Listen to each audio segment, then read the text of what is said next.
Chapter 999.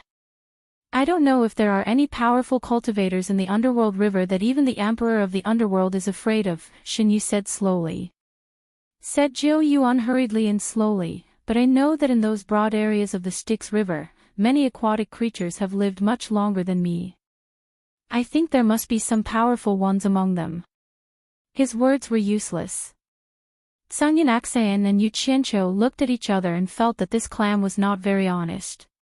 He had lived in the underworld river for millions of years. How could he not have heard of the powerful cultivators in the underworld river? Even if he hadn't heard of all of them, he must have heard of some of the more famous ones. But he used, I think, to brush us off. Sure enough, he was insatiable after we showed him some respect. The corner of Yu Qianqiu's mouth curled up into a sneer.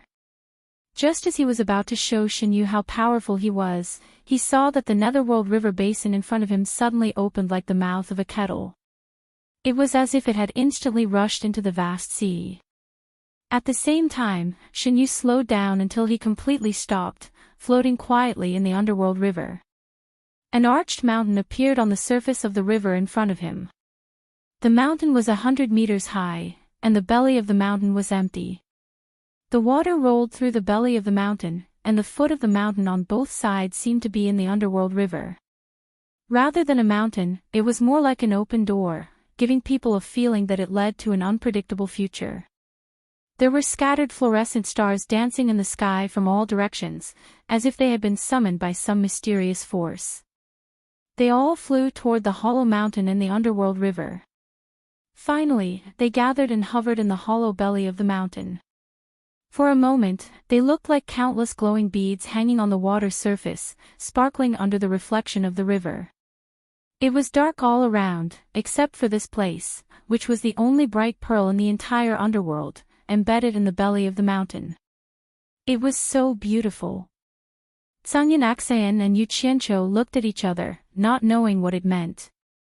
Coincidentally, a fist-sized ball of fluorescent light flew past the two of them. So, Yu Qianqiu took out a long sword and stabbed the ball of fluorescent light as if he was stabbing a roast chicken. Grey Cloud Axion instantly rolled his eyes, and he cursed in his heart, "Isn't this kid a little too audacious?" He attacked blindly before he figured out the situation. This is the Netherworld. Don't you want to live anymore? But since he had already done that, Grey Cloud Axion craned his neck over to take a look. He saw that there was actually a fist-sized firefly stuck in the tip of the sword. It had a ferocious appearance, and its jaws were as thick as a thumb. The ball of light trailing behind it was abnormally bright, and under the illumination of its tail, it was impossible to see what it was unless one took a closer look. F***CKU. I was wondering what it was, so it's a firefly. It's rare to see such a big one. Yu Qianqiu snorted. Grey Cloud Axion also nodded slightly. So it was a firefly, so there shouldn't be any trouble. He was finally relieved. Just as the firefly was struggling in pain after its chest was pierced by the sword, a group of fast-moving streams of light in the distance seemed to have been attracted by the strange scene here. They immediately changed their direction and flew over quickly. Not long later, more than 100 people appeared in the sky, looking at the strange scene in the belly of the mountain. Grey Cloud Axion looked at those people and frowned slightly. It's the people from Hidden Dragon Villa. The moment he spoke, those people immediately turned around. When they saw Grey Cloud Axion and Yu Qianqiu, they were all stunned. The person in the lead took the lead and flashed over, and the others also flashed over. The person in the lead cupped his hands and said, "So it's Heartless Palace's High Priest Grey. Prime Minister Ding greets you." Grey Cloud Axion cupped his hands perfunctorily and said, "So it's Hidden Dragon Villa's Elder Ding." With that, he proudly turned his head to the side. Everyone didn't pay much attention to his arrogant actions. With his cultivation, he was completely qualified. What everyone admired most was that this Grey Cloud Axion was really skilled and bold. He actually dared to stand in the Netherworld River and look at the scenery as if nothing had happened. He completely ignored the danger that could appear at any time. How bold! Everyone mistakenly thought that the two of them were standing on a rock in the Netherworld River. For a moment, no one noticed that there was a giant river clam floating in the water below. Everyone's gaze fell on Yu Qianqiu. After a moment of suspicion, Ding Xiang cupped his hands and asked, "Could this be World Commerce's Yu Qianqiu, the sect leader?" From this, it could be heard that they had also heard about Grey Cloud Xian protecting Yu Qianqiu. Grey Cloud Xian's expression twitched when he heard that. That's right. Yu Qianqiu held his sword and cupped his hands to return the greeting. I've long heard of Hidden Dragon Villa's Elder Ding's great name. Seeing you today, you truly live up to your reputation. Elder Ding, please take care of me in the future. This fellow had never heard of Ding Xiang. However, since they had met without enmity, it wasn't tiring to be sweet. It would be a waste not to say nice things. Hee hee. I've been representing Hidden Dragon Villa in the Netherworld for a long time. I'm not famous in the immortal world. On the other hand, I've heard of sect leader Yu's reputation in the Netherworld. Ding Xiang smiled modestly. However, looking at the smile on his face, he should be really happy. Everyone liked to hear nice words. The Hidden Dragon Villa group looked at Yu Qianqiu with more kindness. Their gazes more or less looked at the firefly stuck in Yu Qianqiu's sword. After Yu Qianqiu noticed it, he immediately wiped his sword with 2 fingers and flicked the dimming firefly into the water. He then put away the sword in his hand. At this moment, there was a splash on the water's surface. Everyone's gaze turned to the water's surface not far from Yu Qianqiu. The water rippled, and a round mouth suddenly appeared underwater. It swallowed the firefly that Yu Qianqiu had flicked to the surface. After this unknown thing swallowed the firefly, it quickly turned around and dived back into the water. As it turned around, everyone could faintly see black scales. They didn't know what monster it was. There's something in the river. Ding Xiang shouted softly. The group of people coordinated well and instantly teleported to a higher position in the sky. They stared at the river below with shining eyes. Yu Qianqiu was also startled. He pulled out the sword he had just put away and was on guard. A sword also appeared in Grey Cloud Xian's hand. He coldly swept his gaze over the river, but there was no longer any movement on the river. Xinyu, didn't you notice that there was something in the water just now?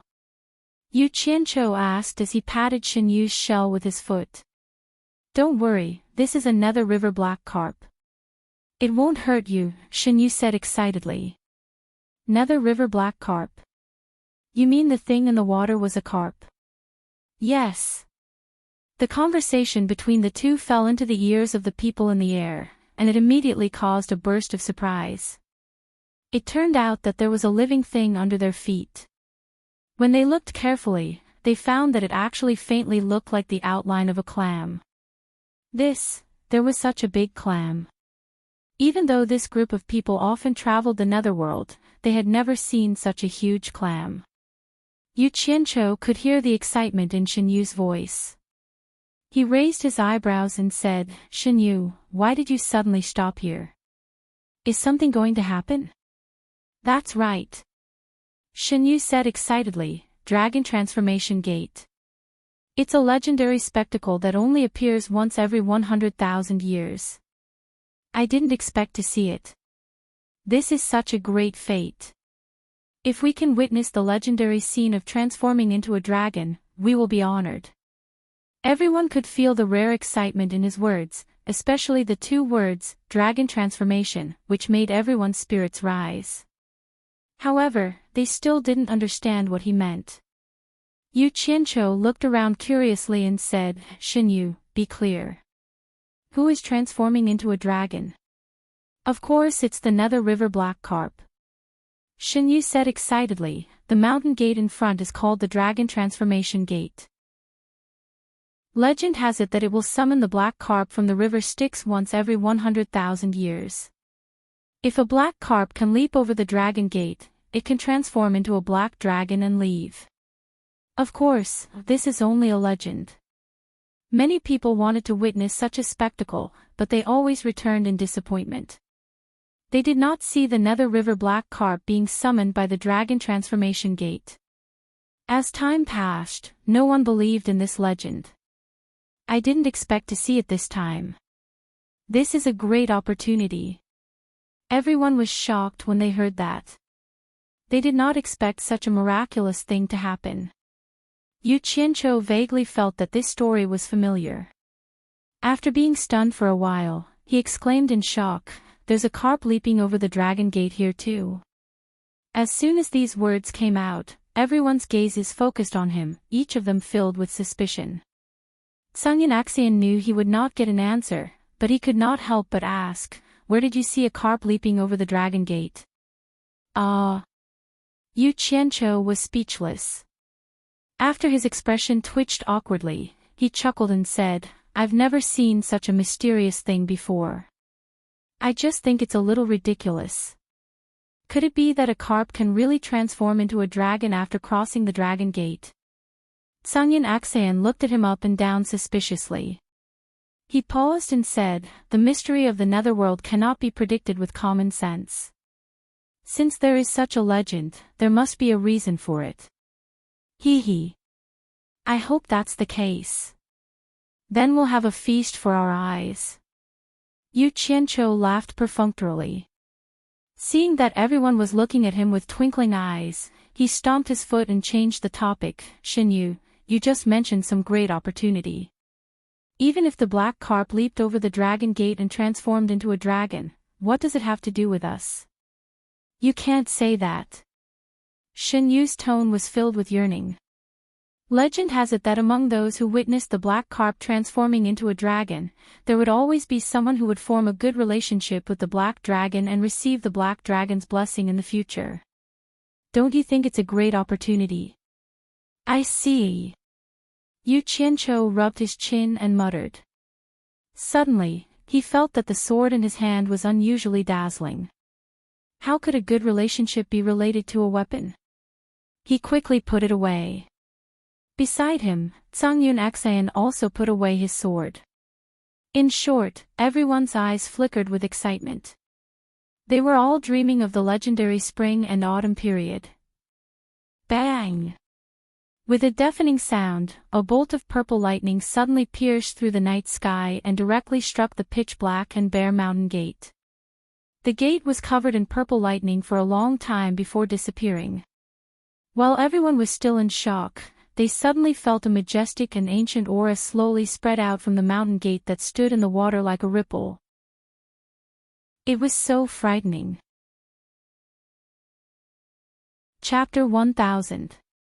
At that moment, everyone seemed to have an illusion. The ancient and majestic aura that spread out like a ripple seemed to be mixed with an obscure Sanskrit incantation that was whispering in everyone's ears.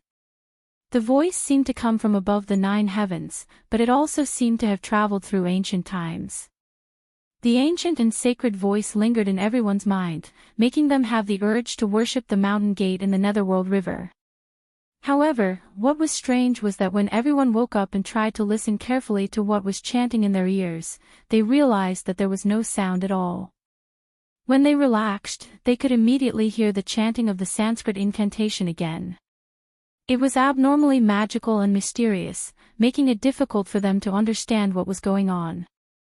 Yu Qianqiu shook his head and felt as if someone was hypnotizing him. He focused his attention and stared at the mountain gate.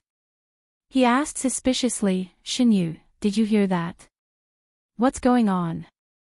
"I heard it, but I don't know what's going on. It's also my first time experiencing this," Xinyu said with a confused tone. The mountain gate was 100 meters tall, and the hole at its belly was 40 to 50 meters tall and wide. The countless fireflies that gathered there suddenly became chaotic. The surface of the water around the mountain gate was stirred, and a large group of black carps of various sizes appeared. They floated below the water and kissed the surface of the water. Their black tails and dorsal fins stirred the water from time to time. Everyone looked at each other. At that moment, everyone could see clearly that they were indeed black carps. They could not help but have more confidence in the legend of the carps leaping over the dragon's gate. The densely packed black carps that suddenly appeared in a chaotic manner immediately became orderly after a moment of chaos. They all circled around the entire mountain gate with their heads and tails in a circle. After swimming for a few laps, another river black carp that was almost 2 meters long suddenly broke away from the parade and jumped out of the water. Like an arrow, it charged at the center of the hollow mountain gate and dived into the dancing fluorescent lights. Shaking its head and wagging its tail, it opened its mouth and swallowed quite a few fist-sized fireflies before it finally lost its momentum and fell into the water with a splash. After one took the lead, the Netherworld River black carps that were patrolling behind immediately followed suit. One by one, they leaped out of the water and shot into the group of fireflies that had gathered at the center of the mountain gate. After biting the fireflies, they drew an arc in the air and fell into the Netherworld River. Not long after, the sound of water flowing out and falling into the water could be heard, rising and falling like rain. Such a spectacle was rarely seen. The strangest thing was that those fireflies would rather fly and panic inside the mountain gate to avoid being devoured, but they didn't know to fly out of the mountain gate to escape the fate of being devoured, as if they were imprisoned here by an inexplicable force. Several hours later, the number of fireflies inside the mountain gate had decreased by more than half, and the light under the mountain gate had also weakened a lot. It was unknown when Yu Qianqiu had sat down again. He looked at the group of big and small carps jumping around in front of him and almost dozed off. At first, it was a little novel, but he couldn't stand watching such boring and monotonous movements for a few hours. "Xinyu, are you sure this is a carp leaping over the dragon gate?" Yu Qianqiu asked in boredom as he sat there with his hand supporting his chin. The others also felt a little bored watching. Although those carps were strong, with the smallest one being a meter long, and the bigger ones being more than 3 meters long, they were considered big among the carps. However, they could leap more than 10 meters, 20 meters, or even dozens of meters high. Could they cross the mountain gate that was 100 meters high? Everyone felt that it was a little ridiculous. It was simply a joke for these Netherworld River black carps to leap over the dragon gate and transform into dragons. It was better for everyone to leave as soon as possible to avoid wasting time. "Of course," Xinyu replied briefly. From his tone, he was still full of energy. "Pfft." Yu Qianqiu snorted in disdain and suddenly took out a fishing rod. It was the treasure that he had taken from the 4 island sect masters. Tsungyan Aksayan looked at the fishing rod in front of him and was stunned. "What are you trying to do?" Xinyu's attention was also attracted by it. When he realized that Yu Qianqiu had taken out his fishing rod, he immediately exclaimed, "What are you trying to do?" "What am I trying to do?" Yu Qianqiu sneered as if he was saying that it was obvious. Was there a need to ask? He swung the fishing rod in his hand, and a thin white light shot out. It shot into the school of Netherworld River black carps that were hundreds of meters away. With a splash, there was the sound of water splashing. Along with Xinyu's exclamation, a 1-meter-long Netherworld River black carp was pulled out of the water by the thin white light and flew over instantly. Yu Qianqiu quickly stood up and reached out to grab the fin that was flying over. He held the fishing rod with one hand and the Netherworld River black carp with the other. Disregarding the water droplets that the struggling carp splashed on his face, he continued to chuckle. "What a fat and big carp. I think you can forget about leaping through the dragon gate. How about? I wonder what it tastes like." The group of people in the sky looked down speechlessly. One should know that those who came from the celestial world would be warned by their seniors to abide by one rule, which was to try not to provoke the water race in the Netherworld River. However, this guy was too bold. Tsungyan Aksayan was stunned. "Yu Qianqiu, what are you trying to do? Let it go quickly. Don't cause any trouble." "What trouble can there be? There are millions of Netherworld River black carps here. didn't I just catch a carp? Yu Qianqiu licked his lips. Although it's a little dark, it must have a unique flavor. His meaning could not be more obvious. He wanted to taste the Netherworld River black carp. Shen Yu, who was stunned, immediately came back to his senses and exclaimed, "Great Immortal, quickly let him go." Yu Qianqiu stomped his foot on the shell and snorted. "When King wanted to eat us, why weren't you so polite?" "I just wanted to eat a carp of your water race." "What are you so anxious about?" "If you don't want to die, shut up." "Wah! Let me go." A child's voice came. Yu Qianqiu's eyes immediately widened. The fin that was in his hand turned into a small, tender arm. The Netherworld River black carp that was tied up by the fishing line turned into a little boy wearing a black dudu.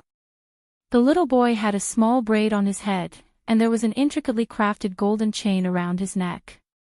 He was currently struggling on the fishing line, looking at Yu Qianqiu with a horrified expression. F***ck. Yu Qianqiu cried out in alarm and immediately let go of the little arm he was grabbing. He looked at the little boy struggling on the fishing rod in a daze. He was not primitive enough to eat humanoid animals. At the same time, he faintly felt that he was in trouble. Tsungin Xan carefully sized up the little boy. He realized that he was already at the final stage of the Tribulation Transcendence stage at such a young age. He could transform. Clearly, he was a demon from the Netherworld River. He did not know what kind of treasure Yu Qianqiu's fishing rod was. The thin fishing line could tie up a Tribulation Transcendence stage demon, but the demon could not break free. He immediately rolled his eyes at Yu Qianqiu and shouted in a low voice, "You're crazy, kid. Why aren't you letting him go?" The little boy saw that he could not escape after struggling for a while. His tender voice pierced through the night sky. "Big sister, save me." There was still help. Yu Qianqiu sweated profusely as he looked at the surrounding water. He lifted the fishing rod, and the little boy was immediately pulled over. He clamped the little boy's arm with the fishing rod and covered the little boy's mouth with his other hand. He squeezed out a kind smile and said, "Don't shout. I mean you no harm." Unexpectedly, the little boy looked as if he had seen his grandmother wolf. He became even more panicked and struggled desperately. Anyone who was tied up, clamped under the arm, and covered with his mouth would not believe that the other party did not mean them any harm.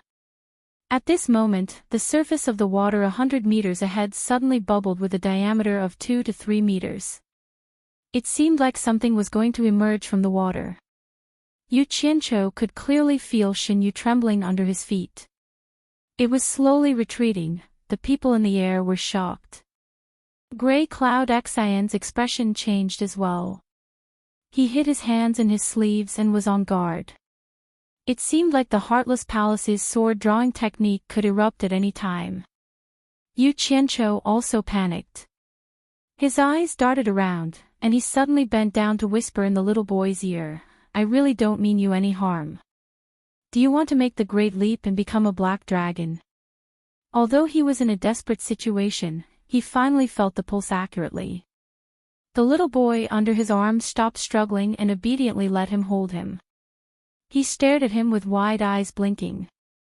Yu Qianqiu immediately heaved a sigh of relief and said, "As long as you stop shouting, I have a way to help you make the great leap. What do you think?" The little boy immediately nodded even though his mouth was covered. Yu Qianqiu then slowly tried to move his hand away. Seeing that the little boy was very obedient and was looking at him expectantly, he glanced at the water column that was already several meters high on the surface of the Netherworld River like a fountain. He immediately untied the little boy in a flurry and hid the fishing rod quickly. Then, he picked up the little boy with his heart thumping. He pretended to be relaxed and smiled as if he was looking at the scenery. "What's your name?" The little boy hugged his neck and replied in a childish voice, "My name is Xiao Yuan." "What's your name?" Yu Qianqiu immediately chuckled proudly. My name is Yu Qianqiu. It means you as in leaping over the dragon's gate. Don't you think we're fated? You can just call me Brother Yu. The little boy's eyes lit up. He nodded and said, Brother Yu. When he said that, Yu Qianqiu's eyes narrowed into a line. He thought to himself, that was close. Is that even possible? Many of the people from the hidden Dragon Mountain villa in the air swayed. They looked at each other speechlessly, as if they couldn't accept this reality. Sungyan Axian looked at the little boy who was being intimate with Yu Qianqiu as if he was looking at an idiot.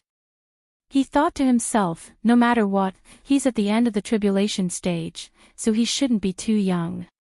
How could he be so retarded and so easily fooled? What the hell? Xin Yu, who had been slowly retreating, also shivered. He stabilized his body in the water and stopped retreating. Everyone's attention was then attracted by the water column that was more than 10 meters high. In the middle of the water column, a graceful and beautiful woman in black slowly rose. Her bright eyes suddenly looked at Yu Qianqiu, who was holding the little boy. Chapter 1001. Xiao Yuan. A voice as clear as spring water rang out. The beautiful black-clothed woman looked at Yu Qianqiu in confusion. She didn't seem to know this person, but why? The boy in Yu Qianqiu's arms immediately waved his hand happily and shouted, Big sister, come here quickly. Damn it! Why did you call your sister here? Yu Qianqiu smiled guiltily and said, Xiao Yuan, is this your sister? The boy nodded and said, She's my third sister. Is she beautiful? Beautiful. Hee hee. So beautiful. Yu Qianqiu couldn't stop praising. But Song Yunxin secretly transmitted his voice to him, this woman is a late-stage underworld supreme. I'm afraid she's not simple. Be careful. The water spouting from the Netherworld River slowly descended and disappeared behind the surface of the water. The graceful and beautiful woman walked over on the water with light steps. Although her steps were slow, they had the essence of shrinking the ground into inches. Her movements seemed to be neither too fast nor too slow as she leisurely walked forward. Each step was like a dream. She had already advanced several dozen meters and arrived in front of Yu Qianqiu in just a few steps. The lady's hair was tied up high and her hair reached her waist. Although her appearance was not bad, it was still inferior to Lu Yanqing and Ji Wu. However, her calm temperament was not something ordinary people could see. She was quiet and serene, giving people an indescribable feeling. At this moment, Yu Qianqiu and Song Yunxin suddenly looked down at their feet. The clam had silently dived into the water. The two had no choice but to stand on the water surface. Yu Qianqiu wanted to question Ji Yu, but he wanted to maintain his demeanor. He cursed in his heart, try running if you have the guts. In fact, Ji Yu didn't want to run either. He turned into his human form and emerged from the water surface. He bowed to the lady walking on the water surface and said, Greetings, third princess. Ji Yu. The lady frowned slightly. The two obviously knew each other. She just didn't expect Ji Yu to turn into his human form. Third princess. Such a big background. Yu Qianqiu and Sungyan Axian looked at each other. The woman's gaze then fell on the two of them. When she realized that she couldn't see through their cultivation, she was slightly startled and said, You two are. Without waiting for the two to reply, the water in front of them spewed out several water columns in succession. Several good-looking men and women appeared at the top of the water columns. The way they appeared was much more intense than the third princess's appearance. The men and women all had an extraordinary aura. Although the style of their clothes was different, they were all black.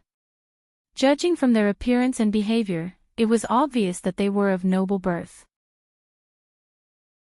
They first stared at the mountain gate for a while, then looked around and saw that the third princess was actually standing together with two people from the immortal world. They were all stunned, especially when they saw that Xiao Yuan was being carried by one of them, and they were even more surprised. When they realized that they couldn't see through the cultivation of the two visitors from the immortal world, they all lowered the water heads and flashed over. Shen Yu's face was filled with fear as he bowed repeatedly, "Greetings to the Crown Prince, Second Crown Prince, Third Crown Prince, Princess, Second Princess." He bowed to all of the 5 men and women that came after him. These people have different levels of cultivation, but they are all at the level of a nether lord. I wonder which royal family they are from in the river Styx's water tribe. How impressive. Before Tsangyan Aksayan could finish transmitting his voice to Yu Qianqiu, the boy in Yu Qianqiu's arms suddenly shouted at Ji Yu in a childish voice, "I am the 4th Crown Prince of the Li Palace. Why don't you greet me?" Everyone fell silent when they heard this. The people of the Hidden Dragon Mountain Manor and Tsangyan Aksayan all looked at Yu Qianqiu with strange gazes. Little did they know that every hair on Yu Qianqiu's face froze. He was speechless. He didn't expect that the fish he had casually caught with his fishing rod would be the 4th Crown Prince of the Li Palace. Now, he was even being carried by his father. What a coincidence. Heavens! What kind of joke is this? Xiao Yuan, don't be rude. When father and mother are here, we will punish you for leaving the palace without permission. The 3rd princess who came first shouted. Her words undoubtedly confirmed the child's identity. Xiao Yuan, who was in Yu Qianqiu's arms, pouted, while Yu Qianqiu looked at the child in his arms with a twitching expression. He wanted to cry but no tears came. 7 Netherlord experts came, and 2 old fellows were coming. You unlucky child, why did you sneak out without permission? If you didn't sneak out, would I have been able to catch you with my fishing rod? Now, he wanted to grab this child and slap him. A disobedient child was too annoying. The most painful thing was that his words just now were to fool this child. How would he know how to jump the dragon gate? If he directly jumped over, with this child's tribulation passing stage cultivation, there would be no problem at all. Not to mention the group of Netherlord experts in front of him. How could a mere height of 100 meters stop them? Clearly, there was something else that he didn't know. If he was exposed and he escaped first, who knew if these people would be able to kill Tsangyan Aksayan? Yu Qianqiu thought. Jiu Yu's speechless gaze retracted from Yu Qianqiu's face. He bowed to Xiao Yuan and said, "Greetings, 4th Crown Prince." Xiao Yun immediately looked at the 3rd princess who stopped him and chuckled. The boss, who was addressed as Crown Prince by Jiu Yu, looked at Tsangyan Aksayan and Yu Qianqiu coldly. He cupped his fists and said, "I am Li Zhong, the Crown Prince of the Li Palace of the Styx River. May I know how to address the 2 experts from the immortal world? I presume you are not nameless people from the immortal world." Before he could reply, there was another movement in the Styx River. The loud noise attracted everyone's attention. Suddenly, a white wave surged into the sky from afar. After the wave passed, thousands of black-armored mighty soldiers holding long spears or swords at their waists rose from the water. In the middle, there was a sturdy and ugly single-horned water rhinoceros with a splendid carriage on it. 2 dignified and noble-dressed people who looked like a couple sat on it. The 2 armored soldiers who were in the front row waved their long whips in a circle and suddenly shook them. A paw sound rang through the night sky. A group of people immediately rode the waves and came over. It was not a small show. Yu Qianqiu and the others were not fools. They could guess who had come. It was probably the father and mother of the princes and princesses in front of them. Yu Qianqiu glanced at Tsangyan Aksayan. He was very hesitant. Should he leave? But if he ran now, it would be difficult for him to survive in the underworld in the future. The people of the Hidden Dragon Manor in the air had already quickly moved far away. They stood in the air and watched. It was fine if they could not see clearly. Not causing trouble was the most important thing. After the group of water race soldiers arrived in front of them, a wave surged in the middle and separated to the two sides, creating an empty passage. The entire passage was filled with snow-white waves. The sturdy single-horned water rhinoceros slowly stepped on the waves and stopped about 10 meters away from the group. The princes and princesses of the Li Palace all knelt down on one knee. Even Xiao Yuan, who was in Yu Qianzhou's arms, broke free and bowed in unison. "We pay our respects to father and mother." Shen Yu also knelt down and bowed. "We pay our respects to your majesty and empress." The dignified, round-faced man with a long beard waved his hand and said, "All of you may rise." Yu Qianzhou and Sangyin Axayan only cupped their hands and bowed. After all, the two of them were subordinates of the immortal world's Grand Commander Jin.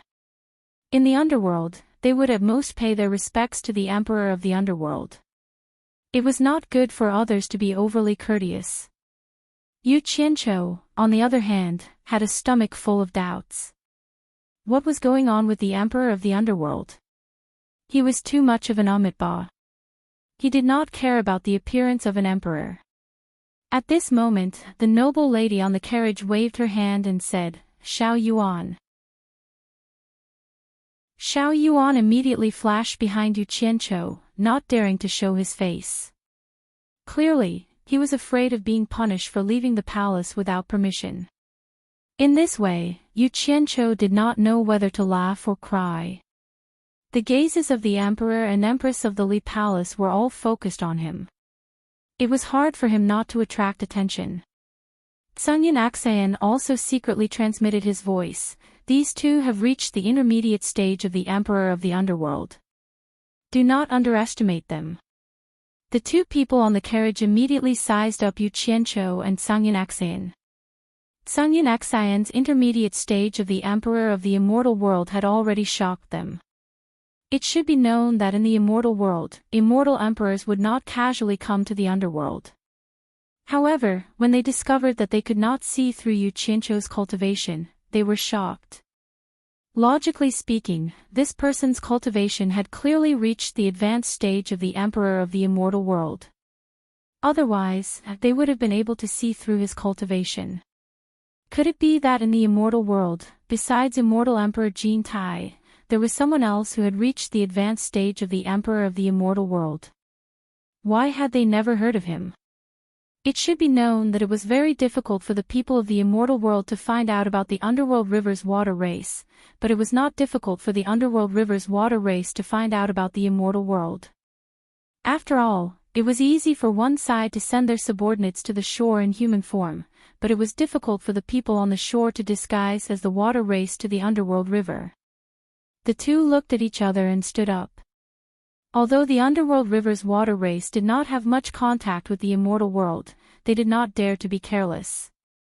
At the very least, they had to be courteous. This immediately shocked the crown princes and princesses. They all turned to look at the two. They did not dare to be disrespectful to people who could be treated like this by their imperial father and imperial mother. Shen Yu looked at the two of them with trepidation and thought to himself, where did these two come from? The two cupped their hands. The dignified man smiled. "I am the lord of the Li Palace of the Underworld River, Li Guang. I did not know that there were experts from the immortal world here. I wonder how I should address you two experts?" Yu Qianzhou glanced at Sangyin Axayan and thought, even if I told them about my small sect, they probably would not know. Sangyin Axayan maintained the demeanor of a large sect. He raised his hand to return the greeting and said loudly, "I am Sangyin Axayan from the immortal world's passionless palace." "Greetings, Your Majesty, Empress." "So you are the chief consecrator of the number one sect in the immortal world, Passionless Palace, Sangyin Axayan. No wonder you have such cultivation. It is an honor to meet you." Li Guang nodded and smiled.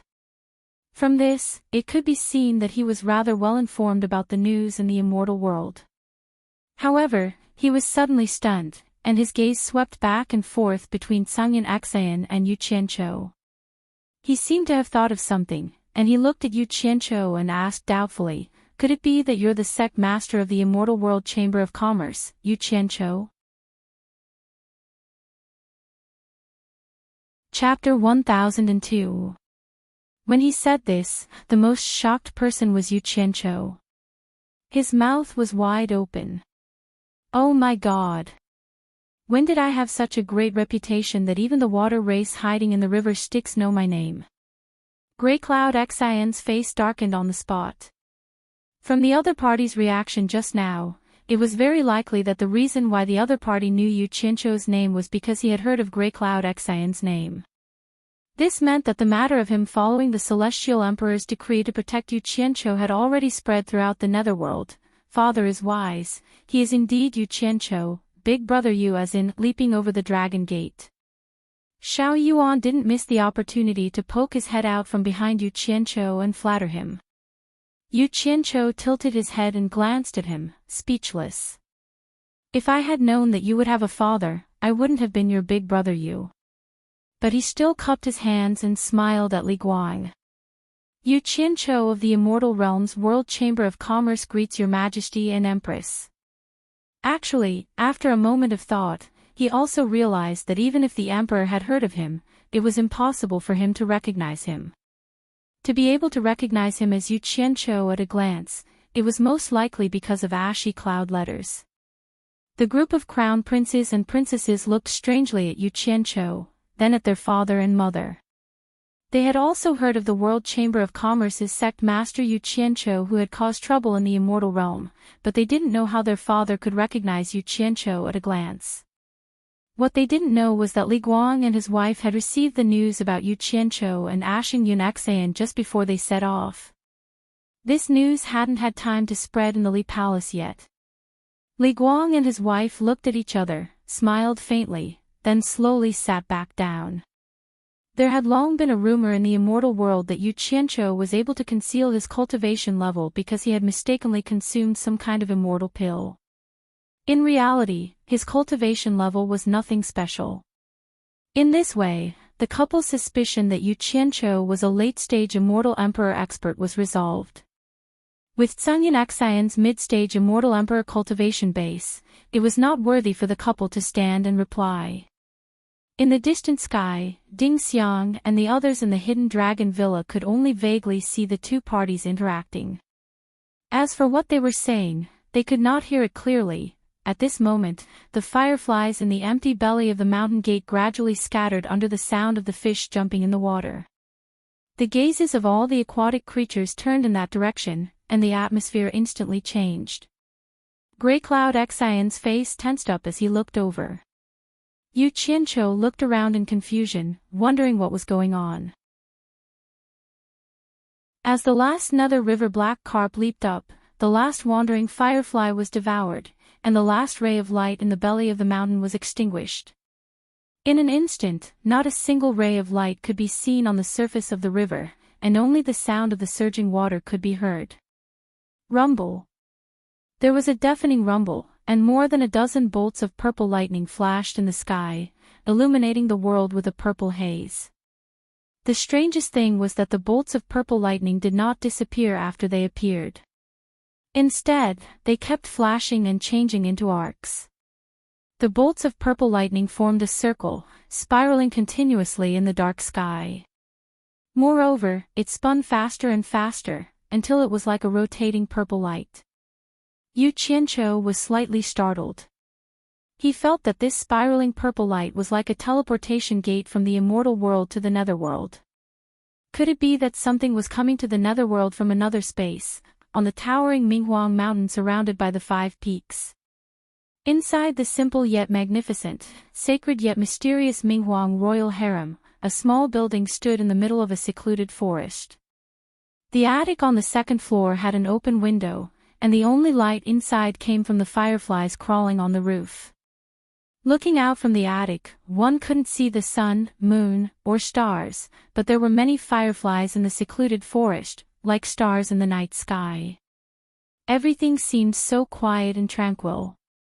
The night wind blew, and the silver-armored 1,000 soldiers' long hair fluttered. He was wearing a silver armor, and his face was full of stubble. He was silently looking at the slowly crawling stars in the secluded forest, and no one knew what he was thinking.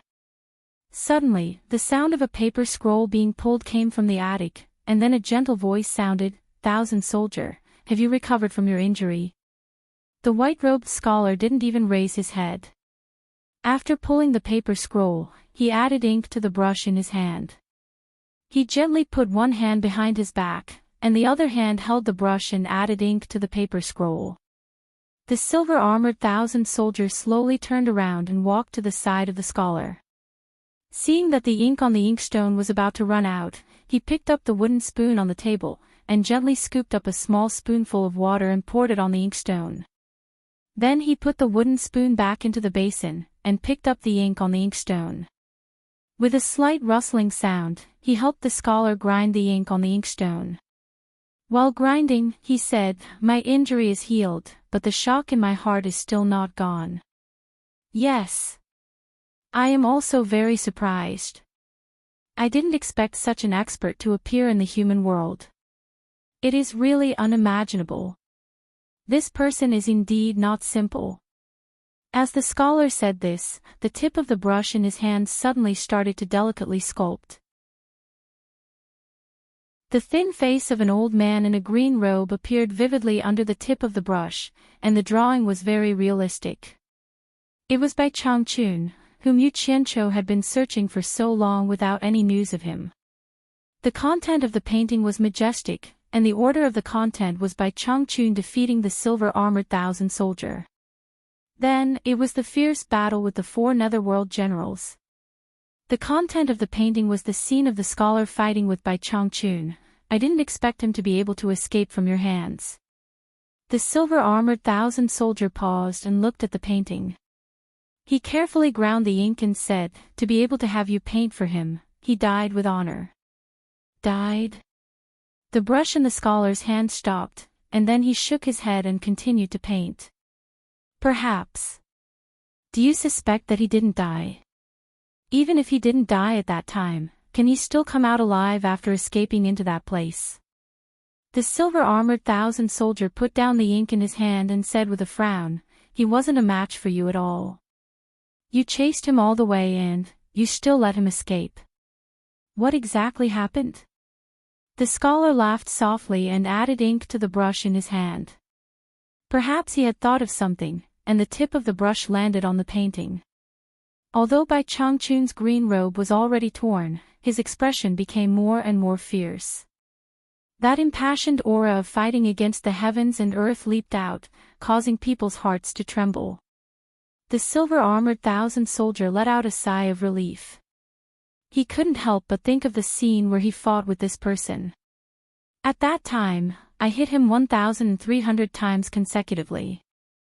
Given his cultivation, it was already a miracle among miracles that he didn't die from such serious injuries." The scholar revealed a bitter smile that he hadn't shown for many years. He shook his head and said, "This person's willpower is so strong that it's terrifying. As long as he's still breathing, he definitely won't admit defeat." When he realized that the difference in strength between us was too great, I also cherished his talent.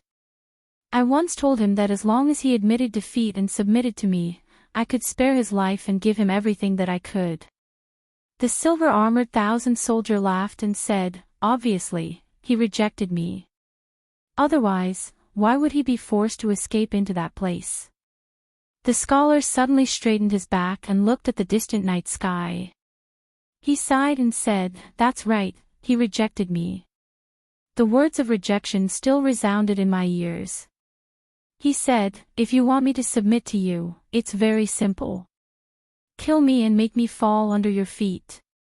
If you want me to submit to you, it's very simple. Kill me and make me fall under your feet." The silver-armored thousand soldier silently repeated a few times. His emotions were stirred up as he said, "What a character. Right now, I really want to go to that world and see what's going on there. How could such a character appear in that world?" The scholar waved his hand and said, "Don't even think about it. Jean Tai and I have a premonition that there's something waiting for us there. Once those people who provoked the heavens' punishment return there, they'll definitely suffer retribution. You're one of them. The silver-armored thousand soldier was silent for a while and said, with his cultivation and speed, there's no way he could escape from your pursuit. You should have had countless opportunities to kill him. Could it be because you cherished his talent and couldn't bear to kill him, so you forced him into that place and let him fend for himself? You've overestimated me and underestimated him. Since I can't subdue him, I won't let this scourge live. The scholar shook his head and dipped the brush in his hand in ink again. He began to paint the scene of him chasing after Bai Changchun. As he painted, he said, although this person's cultivation wasn't high, he did have some ability. I reckon that at that time, all the blood in his body had already flowed out, but he stubbornly held on and would rather die than surrender. He wouldn't give up until the end. While he was escaping, he released a portion of the celestial essence in his body. After the golden arcs formed by the celestial essence fused with the heaven and earth, a strong gale suddenly rose between heaven and earth. The gale was like a strong wind, pushing him to escape, but at the same time, it blocked my pursuit. In such a situation where he couldn't stop me, countless shocking thunderbolts appeared between heaven and earth. I chased him all the way, and the countless thunderbolts bombarded me all the way. That's not all. In the end, all kinds of extreme phenomena such as snow, rain, wind, frost, and thunderbolts appeared one after another to help him escape. I couldn't help but suspect that it was the heavens' punishment. Even thinking about it now makes my scalp tingle. How could this be?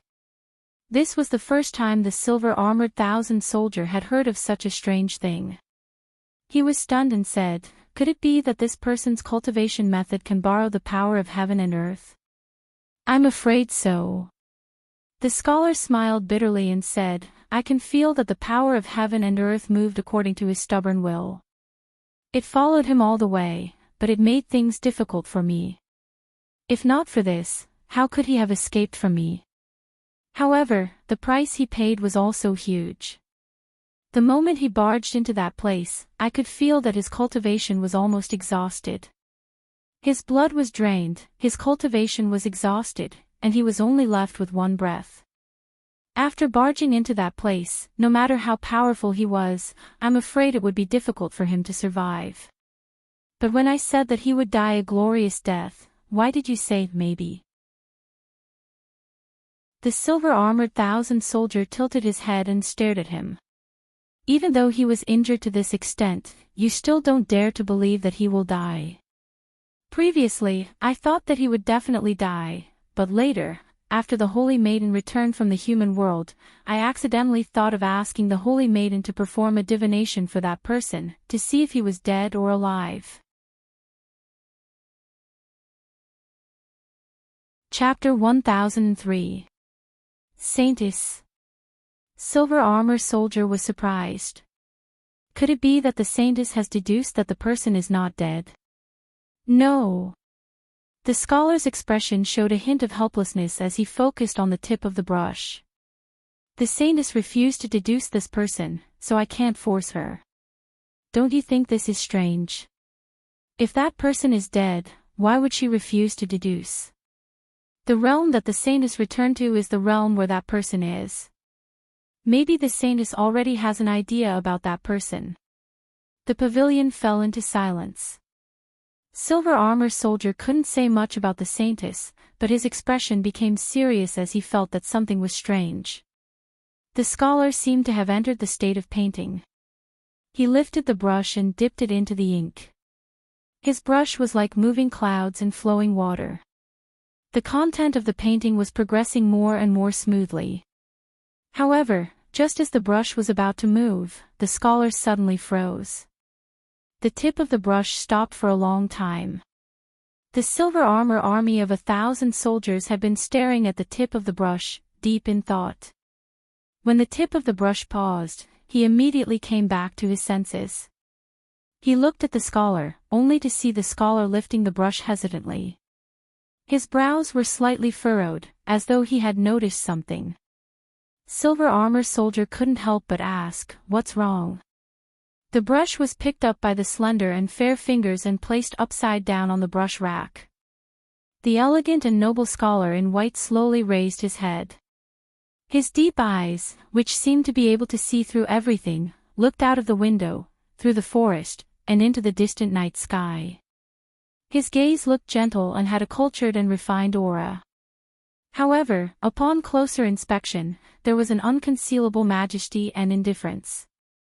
It was shocking. The scholar's slightly closed lips slowly opened and said indifferently, "It's the Dragon Transformation Sect." Dragon Transformation Sect. Silver Armor Soldier was startled. He didn't notice anything strange and looked out the window. Are we going to summon the Nether River Black Carps to leap through the Dragon Gate again? It should be. I haven't seen it for a long time. I wonder if any Nether River Black Carp will obtain the great opportunity to transform into a dragon. The scholar turned to Silver Armor Soldier and smiled. This is a rare opportunity. We can't miss it. Shall we go take a look? There was no need to say anything.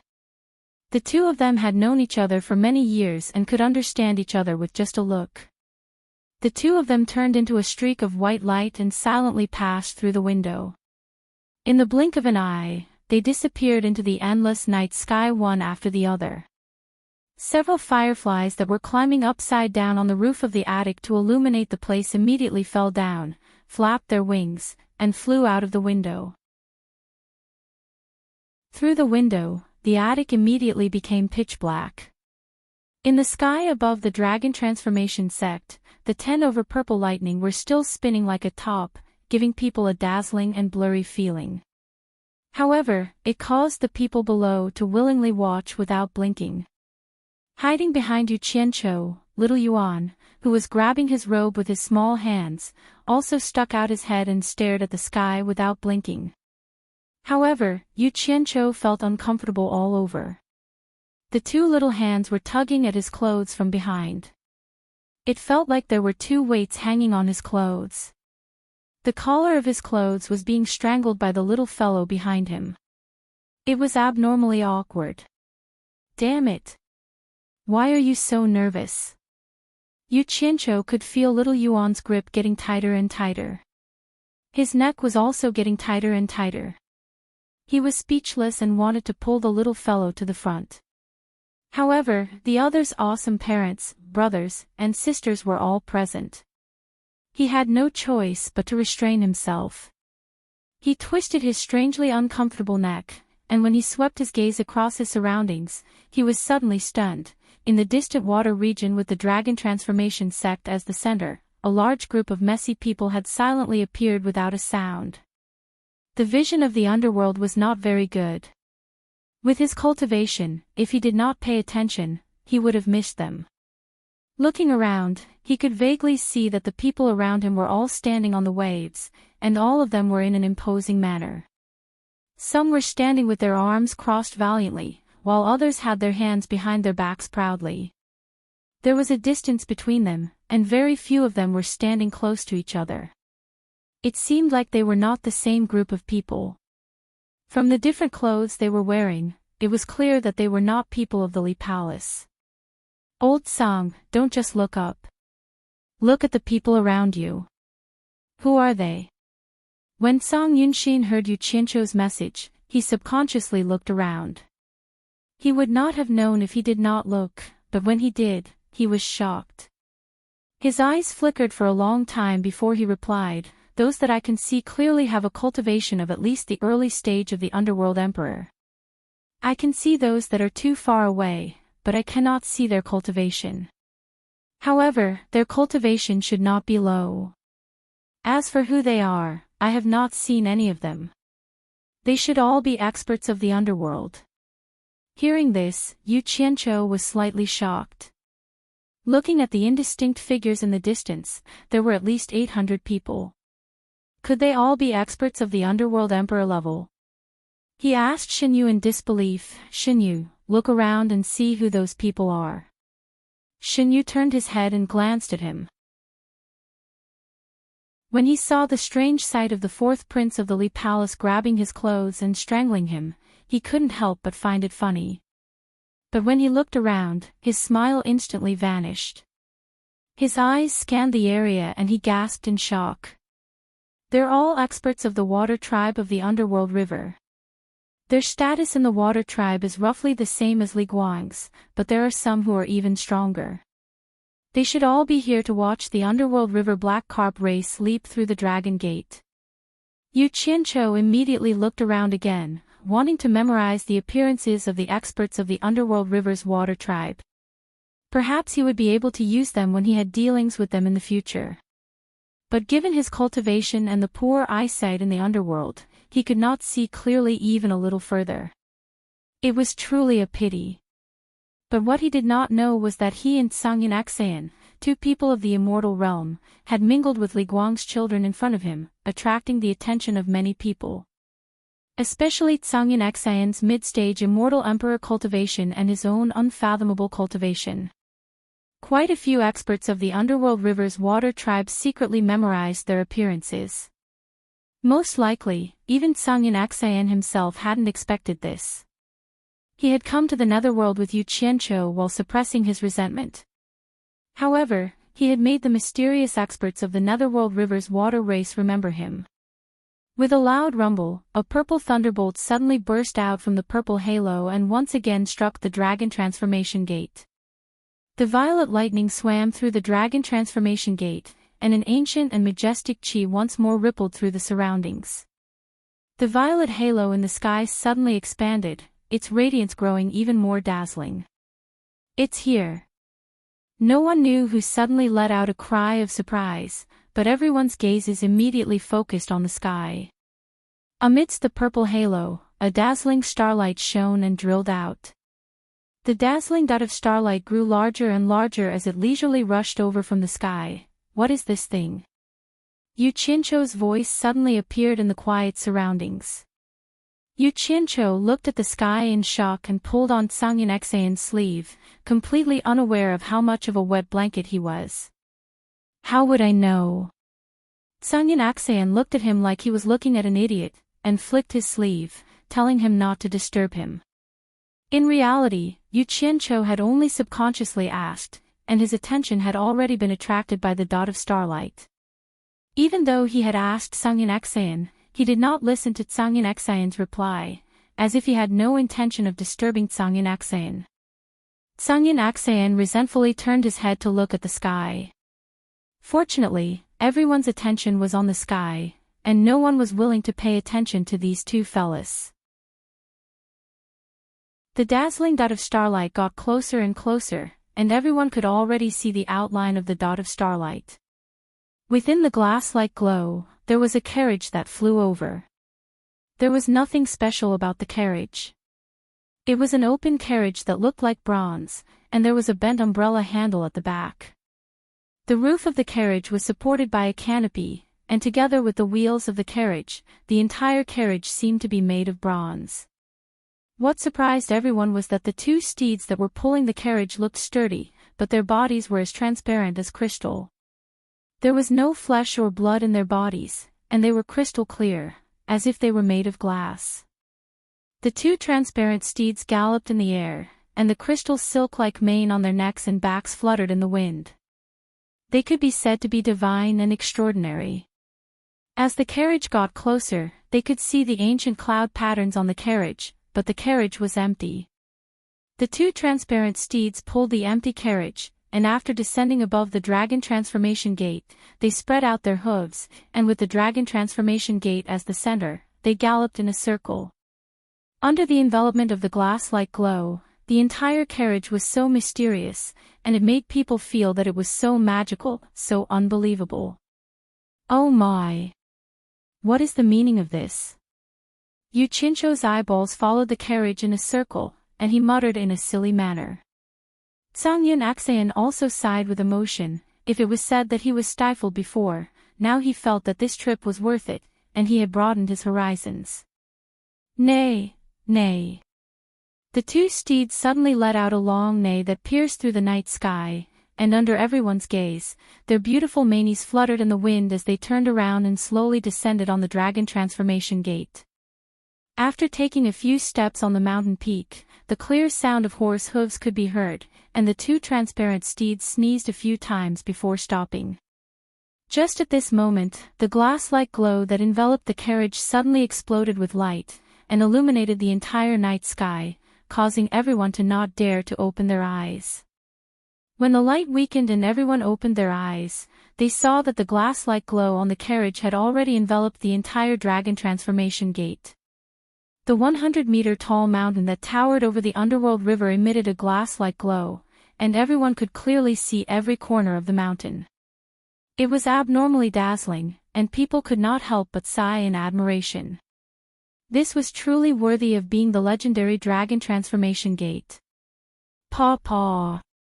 Two whips sounded out, and after the two vanguards of the Li Palace waved their braids, the Li Guang couple had already flashed to the surface of the water, and the couple unhesitatingly knelt on the surface of the water.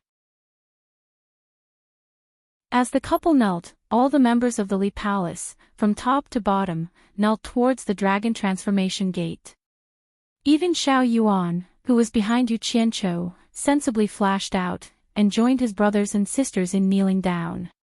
Under the lead of the couple, all the members of the Li Palace respectfully and devoutly began to kowtow 3 times and kowtow 9 times on the surface of the underworld river. Chapter 1004. At this moment, all eyes were focused on this sacred and solemn scene. Other than the members of the Underworld River's water tribe standing on the surface of the Underworld River, there were also quite a few experts hidden in the darkness watching this scene from the dark night sky. Everyone might argue or fight over other matters, but today, the main character of this scene belonged to the Li Palace Black Carp clan of the water tribe of the Underworld River. No one dared to raise their glory. Because this was the glory that the ancestors of the Underworld River Black Carp clan had exchanged for with endless blood, tears, and suffering.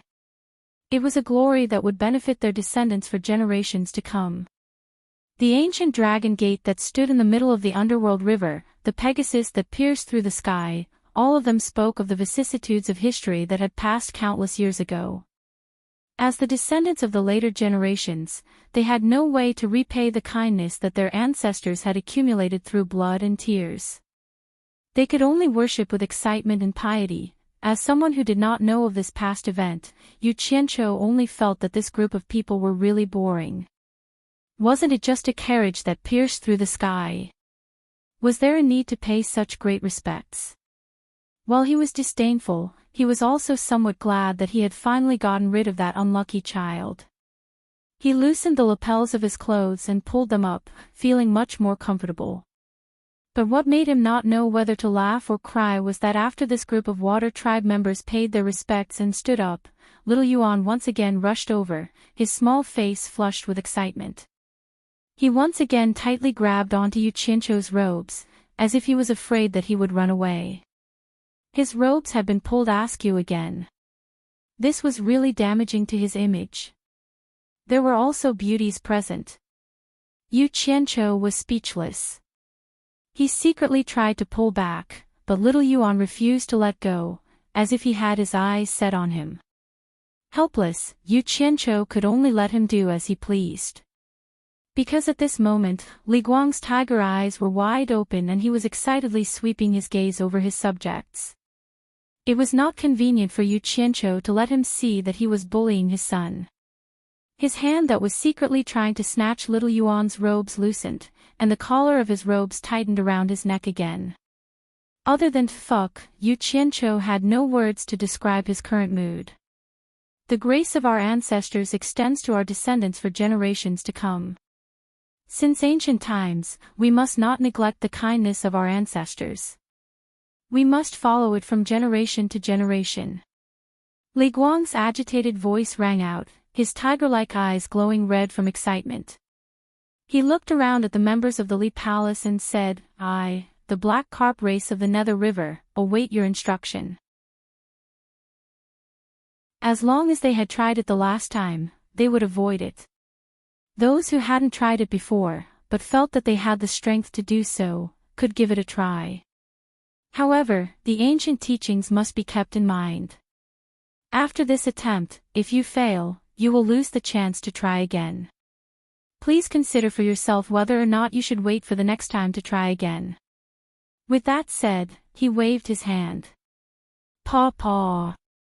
Two whipping sounds immediately rang out, and a large area of water around the dragon transformation sect immediately became strange. The water waves stirred, and countless nether river black carps swam from the bottom of the water to the surface. Their dorsal fins and tails were everywhere moving on the water surface. All eyes were focused on this area of water. Many of the nether river black carps hesitated for a while. Many of the smaller ones, perhaps feeling that they did not have the confidence to leap over the dragon gate, calmly sank back into the water after their excitement. These were the majority. There were still several hundred left, but all of them were at least 5 or 6 meters long. Just their backs that stuck out of the water was a long line. At this moment, the side of the dragon transformation sect facing Li Guang and his wife was also the side Yu Qianqiu and the others were standing on. The several hundred massive nether river black carps suddenly parted, their enormous backs sticking out of the water forming 2 long lines, leaving a 10-some meter wide channel in the middle. The black carp at the very end swam out of the formation, and quickly swam to the front of the channel. It turned around, paused in the water, and suddenly broke through the waves like a shuttle. In an instant, it was dozens of meters away from the dragon transformation sect. With a kishwa sound, its 5-meter-long body fiercely shot out of the water, and with a slight angle, it directly shot towards the dragon gate. This action, not only Li Guang and the other water races, even the usually indifferent Yu Qianqiu became worried.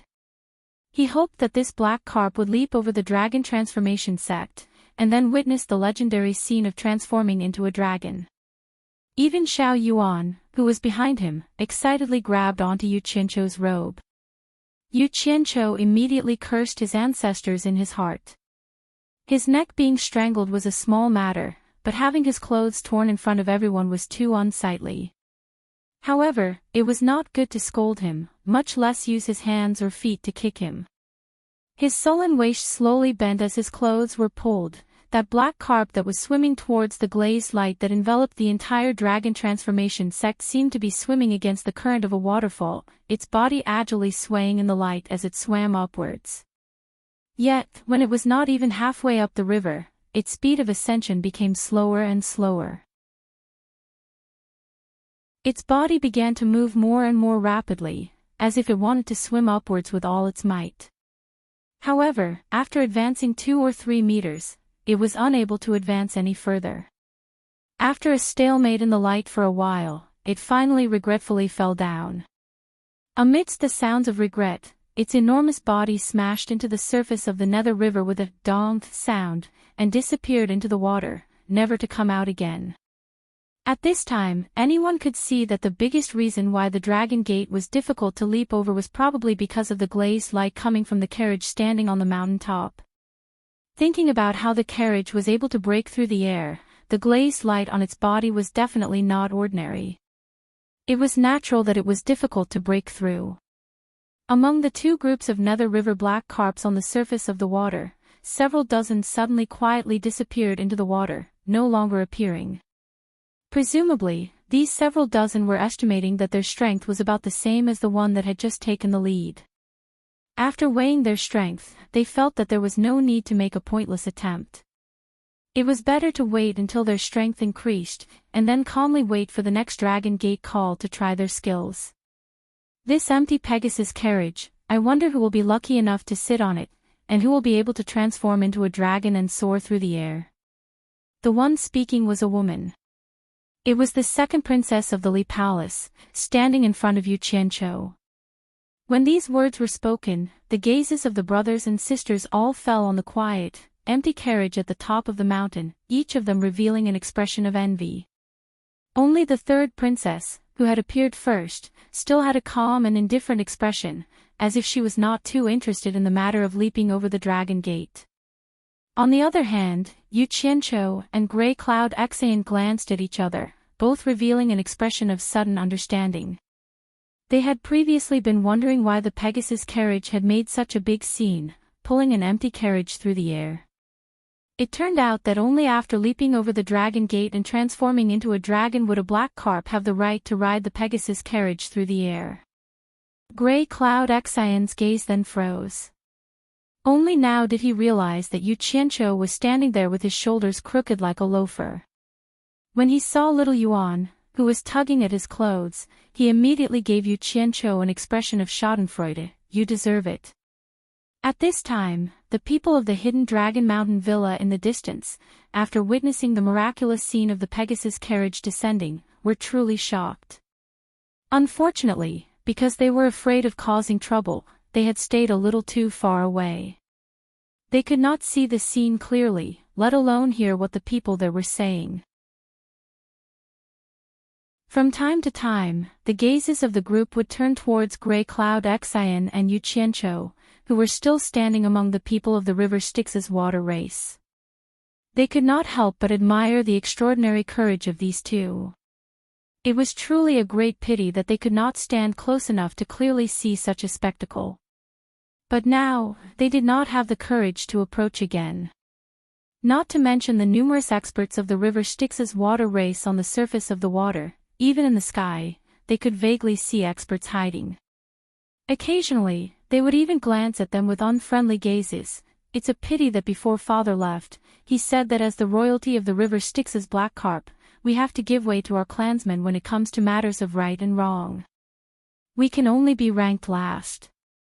The first princess sighed slightly, her expression somewhat unwilling. That's right. The second princess also sighed slightly. It's a pity that every time the Pegasus carriage descends, it will only take away one of our clansmen who has leaped into the Dragon Gate. We don't know when the next time will be. I heard that there was once a clansman who succeeded in leaping into the Dragon Gate before our royal family.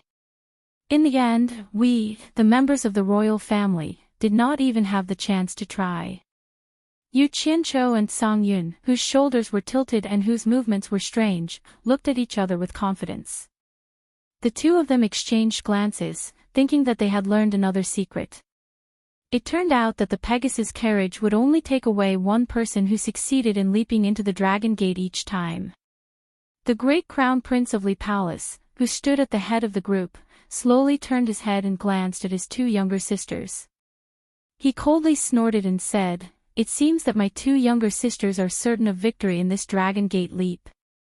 Since you're confident, you can charge out and try. Once you leap into the Dragon Gate, not even father can stop you. I'm afraid that you're still worried that you won't succeed and will be severely punished by father afterwards." His tone was somewhat unkind. The first princess immediately retorted, "From what eldest brother says, you seem to be more confident than we are. Then why don't you do as you say and charge out and set an example for us?" She then changed the topic and said, "Second brother, third brother, don't you think what I said makes sense?" Yu Qianqiu instantly tilted his shoulders in amusement. He didn't think that the royal family of the water tribe was not inferior to the royal family of the human realm. Even siblings were scheming against each other.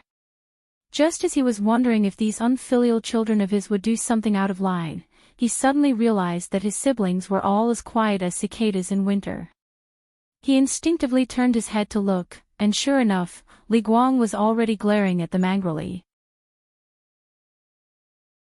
At this moment, one of the 2 rows of black carps on the surface of the river Styx had already come out to make its preparations.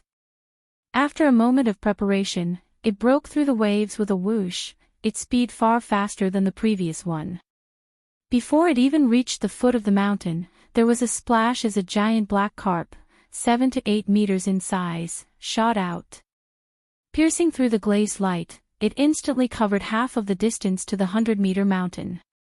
Once it slowed down, its body quickly twisted like a migrating fish swimming against the current of a waterfall. Very quickly, it rose another 20 meters, and was only 20 meters away from its destination. What was most worrying was that its momentum was still not exhausted.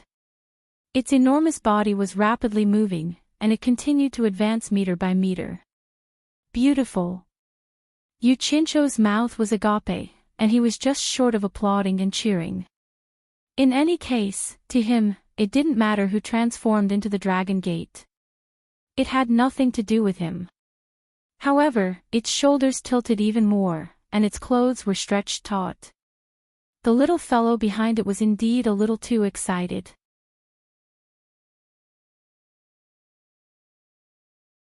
Chapter 1005. Why was he so excited? Yu Qianqiu could tell from the strength and rhythm of the kid's tugging that it was as if he wasn't tugging at his clothes, but the fishtail that was trying its best to reach him. It was as if he wanted to pull the other party down. His intentions were unfathomable. In the end, just as he wished, that netherworld river black carp couldn't move forward even an inch when it was only a dozen meters away from the top. Under the scouring of the treasured glaze light, its body slowly slid down. In the end, it gave up due to its lack of cultivation and fell down. With a bang, it made a regretful splash in the netherworld river. Amidst the cries of regret, Yu Qianqiu's hand that was holding onto Yu Qianqiu's back gradually loosened its grip. Everyone could now see that the colored glaze light enveloping the dragon transformation gate exerted greater pressure the closer one got to the top. It was difficult for those without great abilities to reach the top and become a dragon in one leap. This colored glaze light undoubtedly had a screening function. Not every nether river black carp could pass its test. Although this nether river black carp had failed, the fact that it was only a dozen meters away from the top made the other nether river black carps below excited. They all saw the hope of success. It still started from the back. Another river black carp swam close to Li Guang. After making some preparations, it broke through the waves like an arrow released from a bow. As it neared the dragon transformation gate, it vigorously leapt up. Its 7 or 8 meter body was about the same size as the previous one, and its speed and strength were not any weaker. It resisted the enormous pressure exerted by the colored glaze light and soared up, fighting against fate. Damn it! It's here again. Yu Qianqiu felt like he was going to go crazy. Xiao Yuan's demonic claws were using the 1000 catty drop on him again. He now hated himself for being so gluttonous that he had thrown out his pole to catch this demonic star to torture himself. People said that one would stink if they didn't eat mutton. He was another river black carp who didn't eat mutton and got stink. Coming to the netherworld was truly retribution. Looking at the surface of the nether river, there were still more than 200 nether river black carps lining up to leap through the dragon transformation gate. These 200. I can't take it anymore, I can't take it anymore.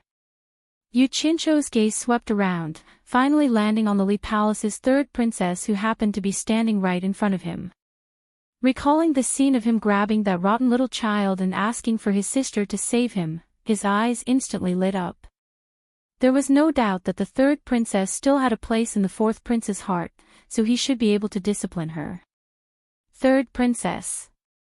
Here, behind you. Hee hee. The Li Palace's third princess, who was currently looking up at the black carp leaping through the dragon gate, heard someone's voice and looked left and right. When he finally turned around, he immediately saw Yu Qianqiu smiling bitterly at him. Yu Qianqiu stood there with his body askew. His movements were abnormally awkward because his robe was being pulled by his younger brother. The third princess immediately turned around and nodded apologetically at Yu Qianqiu. She then glared at her brother who was staring at the dragon transformation sect and whispered, "Little Yuan, don't be rude." Xiao Yuan looked at his sister blankly, not knowing where he had gone wrong. The third princess could only glare at him and personally pull away Xiao Yuan's hand that was tugging on Yu Qianqiu's robe. "I've finally escaped from this unlucky child's clutches." Yu Qianqiu smiled at the third princess in a refreshed and gentlemanly manner, casually tidying up his robe that was a complete mess. The third princess pulled Xiao Yuan's hand, frowned and reprimanded him in a low voice, "Stand in front of me." "No. I want to be with brother Yu." Xiao Yuan's attitude was very stubborn, as if he was determined to be with him for the rest of his life. His other hand once again grabbed onto Yu Qianqiu's robe. Yu Qianqiu was not prepared at all and stumbled from the tug. His expression twitched and he looked innocently at the third princess, as if saying, "Big sister, please discipline me." The third princess felt extremely apologetic for her brother's rash actions and shyly bowed to Yu Qianqiu. Anger flashed across her face as she said in a low voice, "Be obedient and stand in front of me." "No." Xiao Yuan hugged Yu Qianqiu's arm with one arm. The commotion caused by the two sisters attracted the attention of the brothers and sisters in front of them. Even Li Guang and his wife glared at them, as if reprimanding the siblings for still being in the mood to play at a time like this. It was simply too outrageous. The third princess was suffering in silence and could only glare at her brother angrily. However, it was not convenient for her to continue tugging and pulling, so she took Xiao Yuan's hand and stood beside him.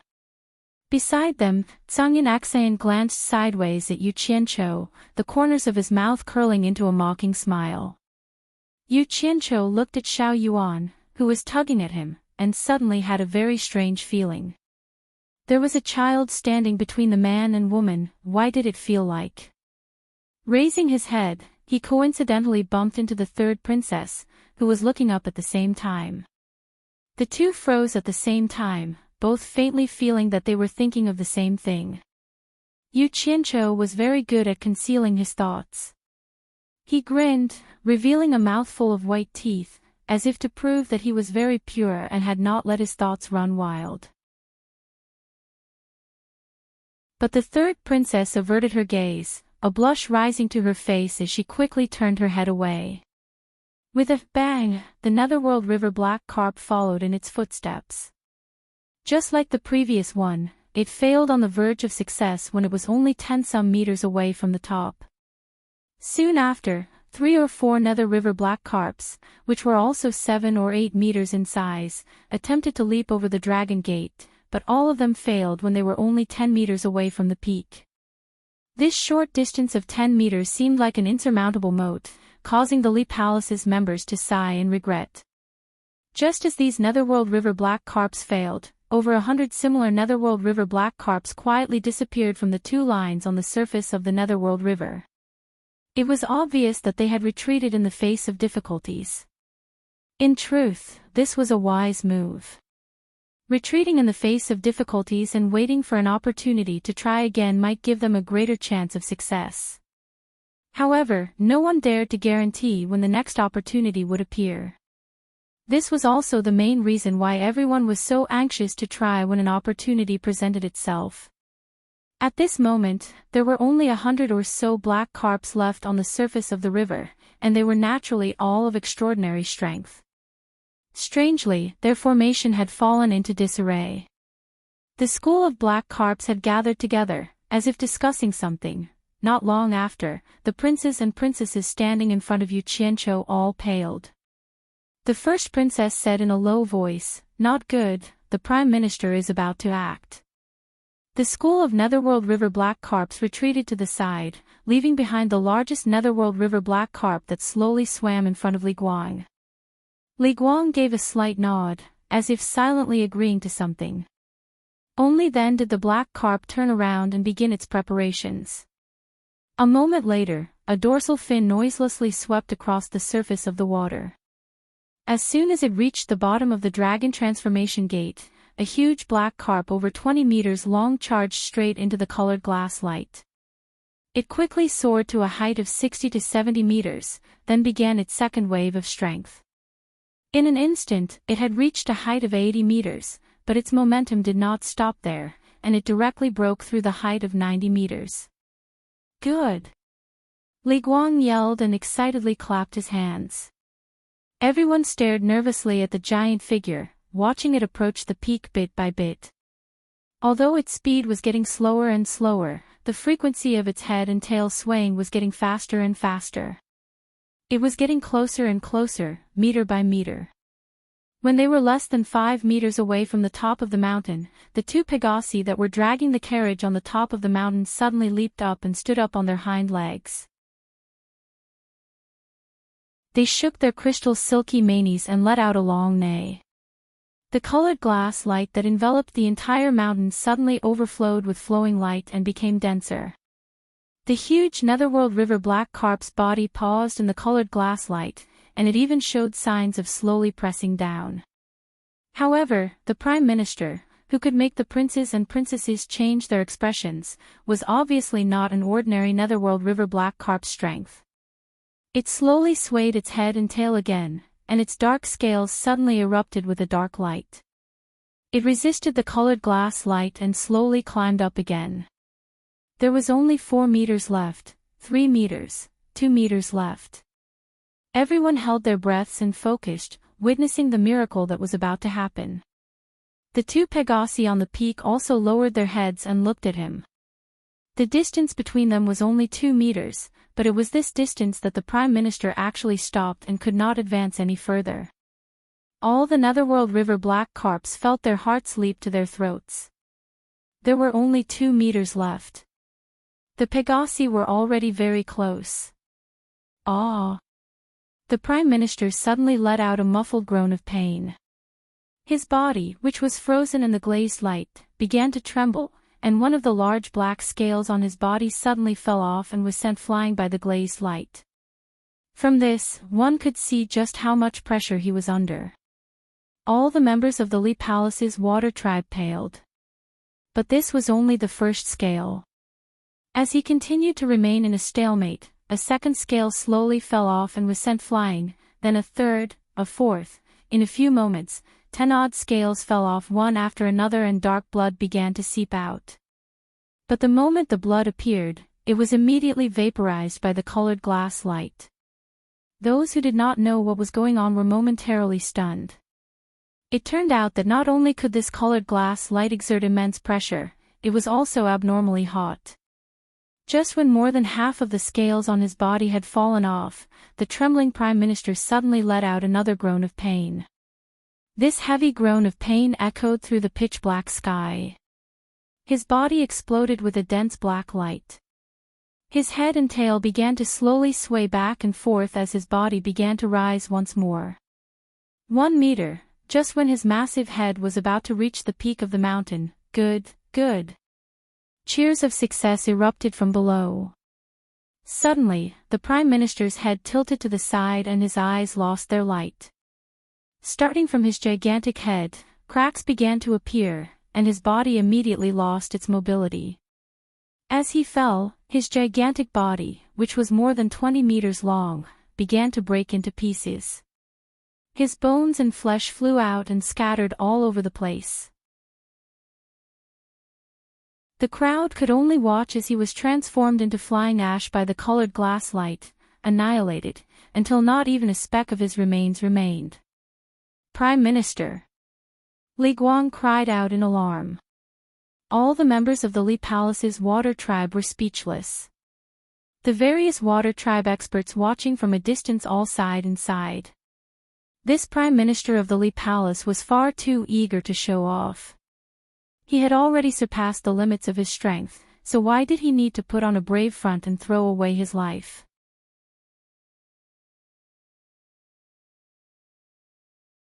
Chapter 1006. Dead. Yu Qianqiu speechlessly looked at the sorrowful Li Palace water tribe. In his last life, he had heard of the carp leaping over the dragon.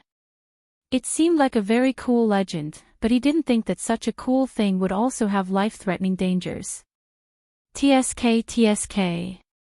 As he sighed, Yu Qianqiu felt the small hand holding his arm tremble. Looking at little Yuan who had his head lowered, he guessed that she had been frightened. Even with the Prime Minister's early-stage Underworld Emperor cultivation, then with our cultivation, how can we succeed? The first princess at the front said somewhat dejectedly. Her previous chances of success had already disappeared. Legend has it that the ancestors of my Styx Black Carp clan who transformed into a dragon all succeeded after forming good karma with others. The Crown Prince sighed lightly. Is it really like this? And what is this so-called good karma? When the Crown Princes and Princesses heard this, they frowned in thought. When Xiao Yuan heard this, he suddenly raised his head and looked at Yu Qianqiu. However, Yu Qianqiu was currently raising his head and taking the time to appreciate the two celestial horses that were standing on top of the dragon transformation gate. He wondered how there could be transparent horses in this world, and where exactly did these two horses come from. He was completely unaware that little Yuan, who had just suffered a blow, was currently looking at him with stars in her eyes. Who else wants to try? Li Guang stood back on top of the one-horned water rhinoceros. Looking around at the water tribe under his command, he said in a sorrowful tone, "Anyone can try, I won't stop you." But everyone saw what happened to the Prime Minister. I hope that everyone will act within their abilities and not be impulsive. Who else wants to try? The nearly 100 Nether River black carps that had revealed their true forms slowly sank back into the water. None of them had a higher cultivation than the great Prime Minister, and the majority of those that were stronger than the great Prime Minister had wasted their opportunity to leap through the Dragon Gate. Most of them had also not come and were guarding the Li Palace. When they were discussing before, they didn't want to make any pointless attempts and waste an opportunity, cutting off the possibility of success in the future. Therefore, they recommended the Prime Minister, who had the highest cultivation base. But who would have thought that the Prime Minister was so strong? Not only did he not succeed, he even lost his life. After witnessing such a tragic situation, which of these people, whose cultivation was lower than the Prime Minister's, would dare to take the risk? He could only watch from afar and shrink back. The crown princes and princesses, who had been eager to give it a try at first, were now all ashen-faced. No one said anything about the imperial family anymore. They realized that in the face of life and death, everyone was equal. Hee. Li Guang stood on the horned water rhinoceros and shook his head with a bitter smile. It seems like my Nether River Black Carp clan will have to let down the efforts of our ancestors this time. Never mind. Prepare to send off the Pegasus. At this moment, little Yuan, who had been blinking his big eyes, finally could not hold it in any longer. Hearing that his father wanted to end this Dragon Gate leap, his childish voice immediately rang out in the night sky, interrupting Li Guang's words. Father. I'm willing to try. The consequences of these words could be imagined. The water tribe experts who had been preparing to leave after seeing the Pegasus return froze, and the experts hidden in the air also froze. The crown princes and princesses of the Li Palace in front all turned their heads. Everyone's eyes were focused on little Yuan, who had a ponytail, a golden chain around his neck, and a black doodoo. The experts in the distant waters immediately laughed, and someone even loudly said, "Li Guang, this should be your little son who still smells of his mother's milk. His courage is truly commendable." Hee. The people around him roared with laughter. This kid has gone crazy. I don't know who didn't watch him well enough to let him escape. Even his brothers and sisters were complaining, blaming him for making everyone lose face. The third princess angrily pulled on little Yuan and reprimanded, "Little Yuan, what nonsense are you talking about?" After a while, Li Guang and his wife looked at each other, then Li Guang shouted, "How improper. I'll take care of you when we get back." Father. Didn't the ancient teachings of my Nether River Black Carp clan say? Any disciple of my Nether River Black Carp clan can try, no one is allowed to stop them. Little Yuan indignantly argued, "Little Yuan is also a disciple of the Nether River Black Carp clan, so why can't I try?" As a child, he had no idea of his parents' painstaking efforts. It wasn't that his parents wanted to stop him, but that they knew that with his current cultivation, it was simply impossible for him to make the dragon leap, so they didn't want him to waste this chance. Once he grew up and his cultivation reached a certain level, his parents naturally wouldn't stop him anymore. For a moment, Li Guang was at a loss for words. It must be known that no matter how great Li Guang was, he couldn't surpass the teachings of his ancestors, and he didn't dare to openly oppose them. The Empress standing next to Li Guang immediately frowned and waved her hand, saying, "Little Yuan, what are you doing? Come here, come to mother's side." The third princess immediately grabbed little Yuan's arm, wanting to drag him to her mother's side so that he wouldn't embarrass himself here. This unlucky child could finally get out of here. Yu Qianqiu did his best to turn his head to the side, suppressing his laughter so that it wouldn't look good in front of the Li Palace's water tribe. However, his snickering appearance was no different from that of an old fox that had stolen a chicken. To the side, Zhang also shook his head with a smile, lamenting that a newborn calf really wasn't afraid of a tiger, always doing things that made people laugh their teeth off. Brother Yu, have you forgotten that you said you would help me? Ah. Yu Qianqiu instantly couldn't laugh anymore. He felt his arm tighten and slowly turned his head around. He saw that the third princess was pulling little Yuan, while little Yuan was tugging at his sleeve, looking at him pitifully. He immediately pulled at his sleeve guiltily, but it wasn't good to be violent in front of his parents. For a moment, he couldn't break free, so he awkwardly said, "You must have remembered wrongly. When did I ever say I would help you? Be good. Hurry and go to your mother's side." The third princess was also angry, her pretty face turning frosty as she said, "Little Yuan, be good." As she spoke, she was about to forcefully take little Yuan away. No. Little Yuan stubbornly shook his head and stared at Yu Qianqiu with infinite grievance. "Brother Yu, you said you had a way to help me make the dragon leap. Could it be that you were lying to little Yuan?" With these words, the third princess' hand, which was about to use force, froze. She raised her head in shock to look at Yu Qianqiu. It wasn't just her.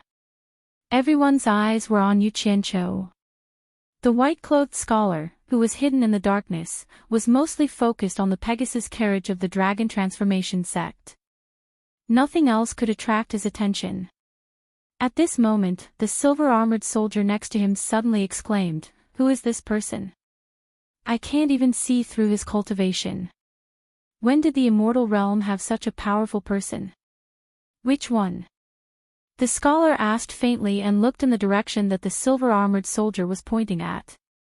His pupils suddenly shrank and a faint white light appeared in his eyes. When the white light disappeared, he heaved a sigh of relief.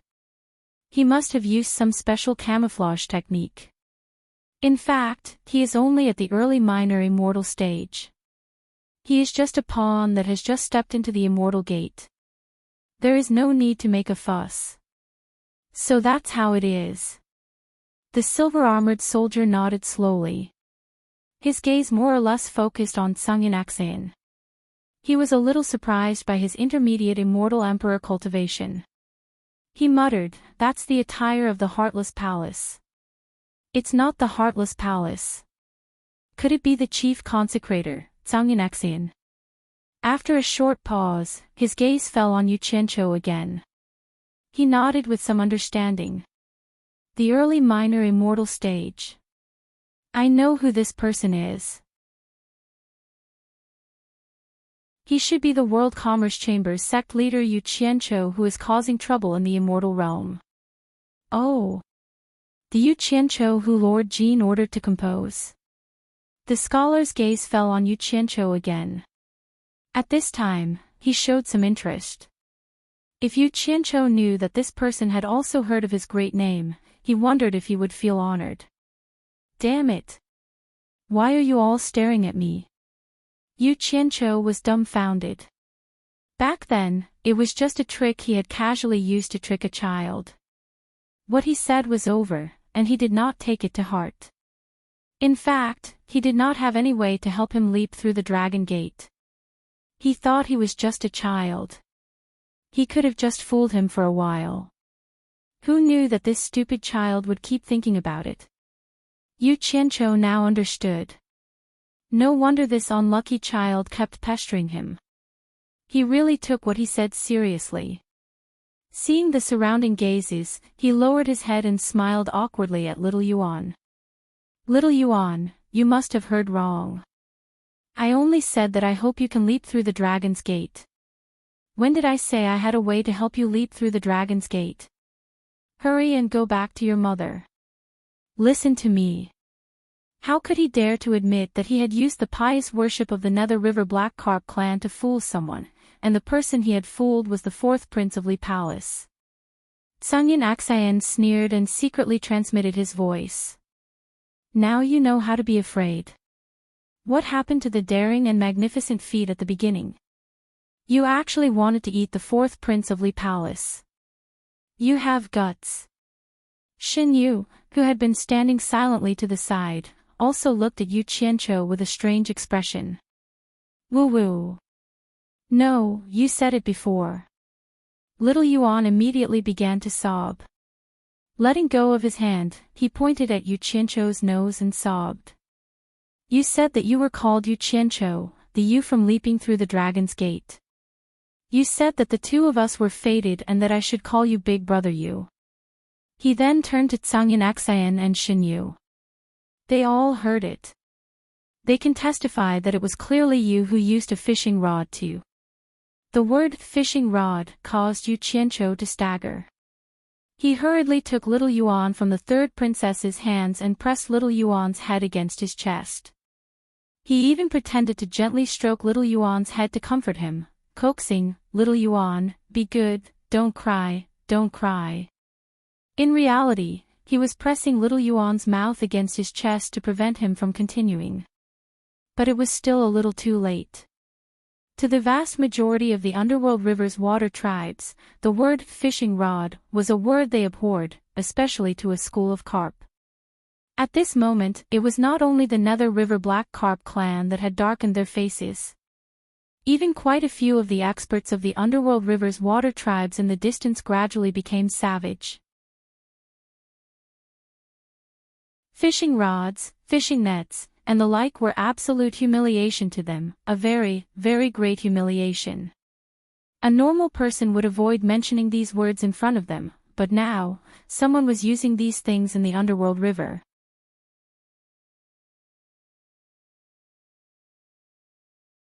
Chapter 1007. Yu Qianqiu casually glanced at them a few times and felt too embarrassed to look again. He was very depressed in his heart. With his eyes, he could tell that he had angered everyone. It was supposed to be a good thing. It's all this unlucky child's fault. Yu Qianqiu's hand exerted a little more force and pressed little Yuan's head, which was about to raise, against his chest.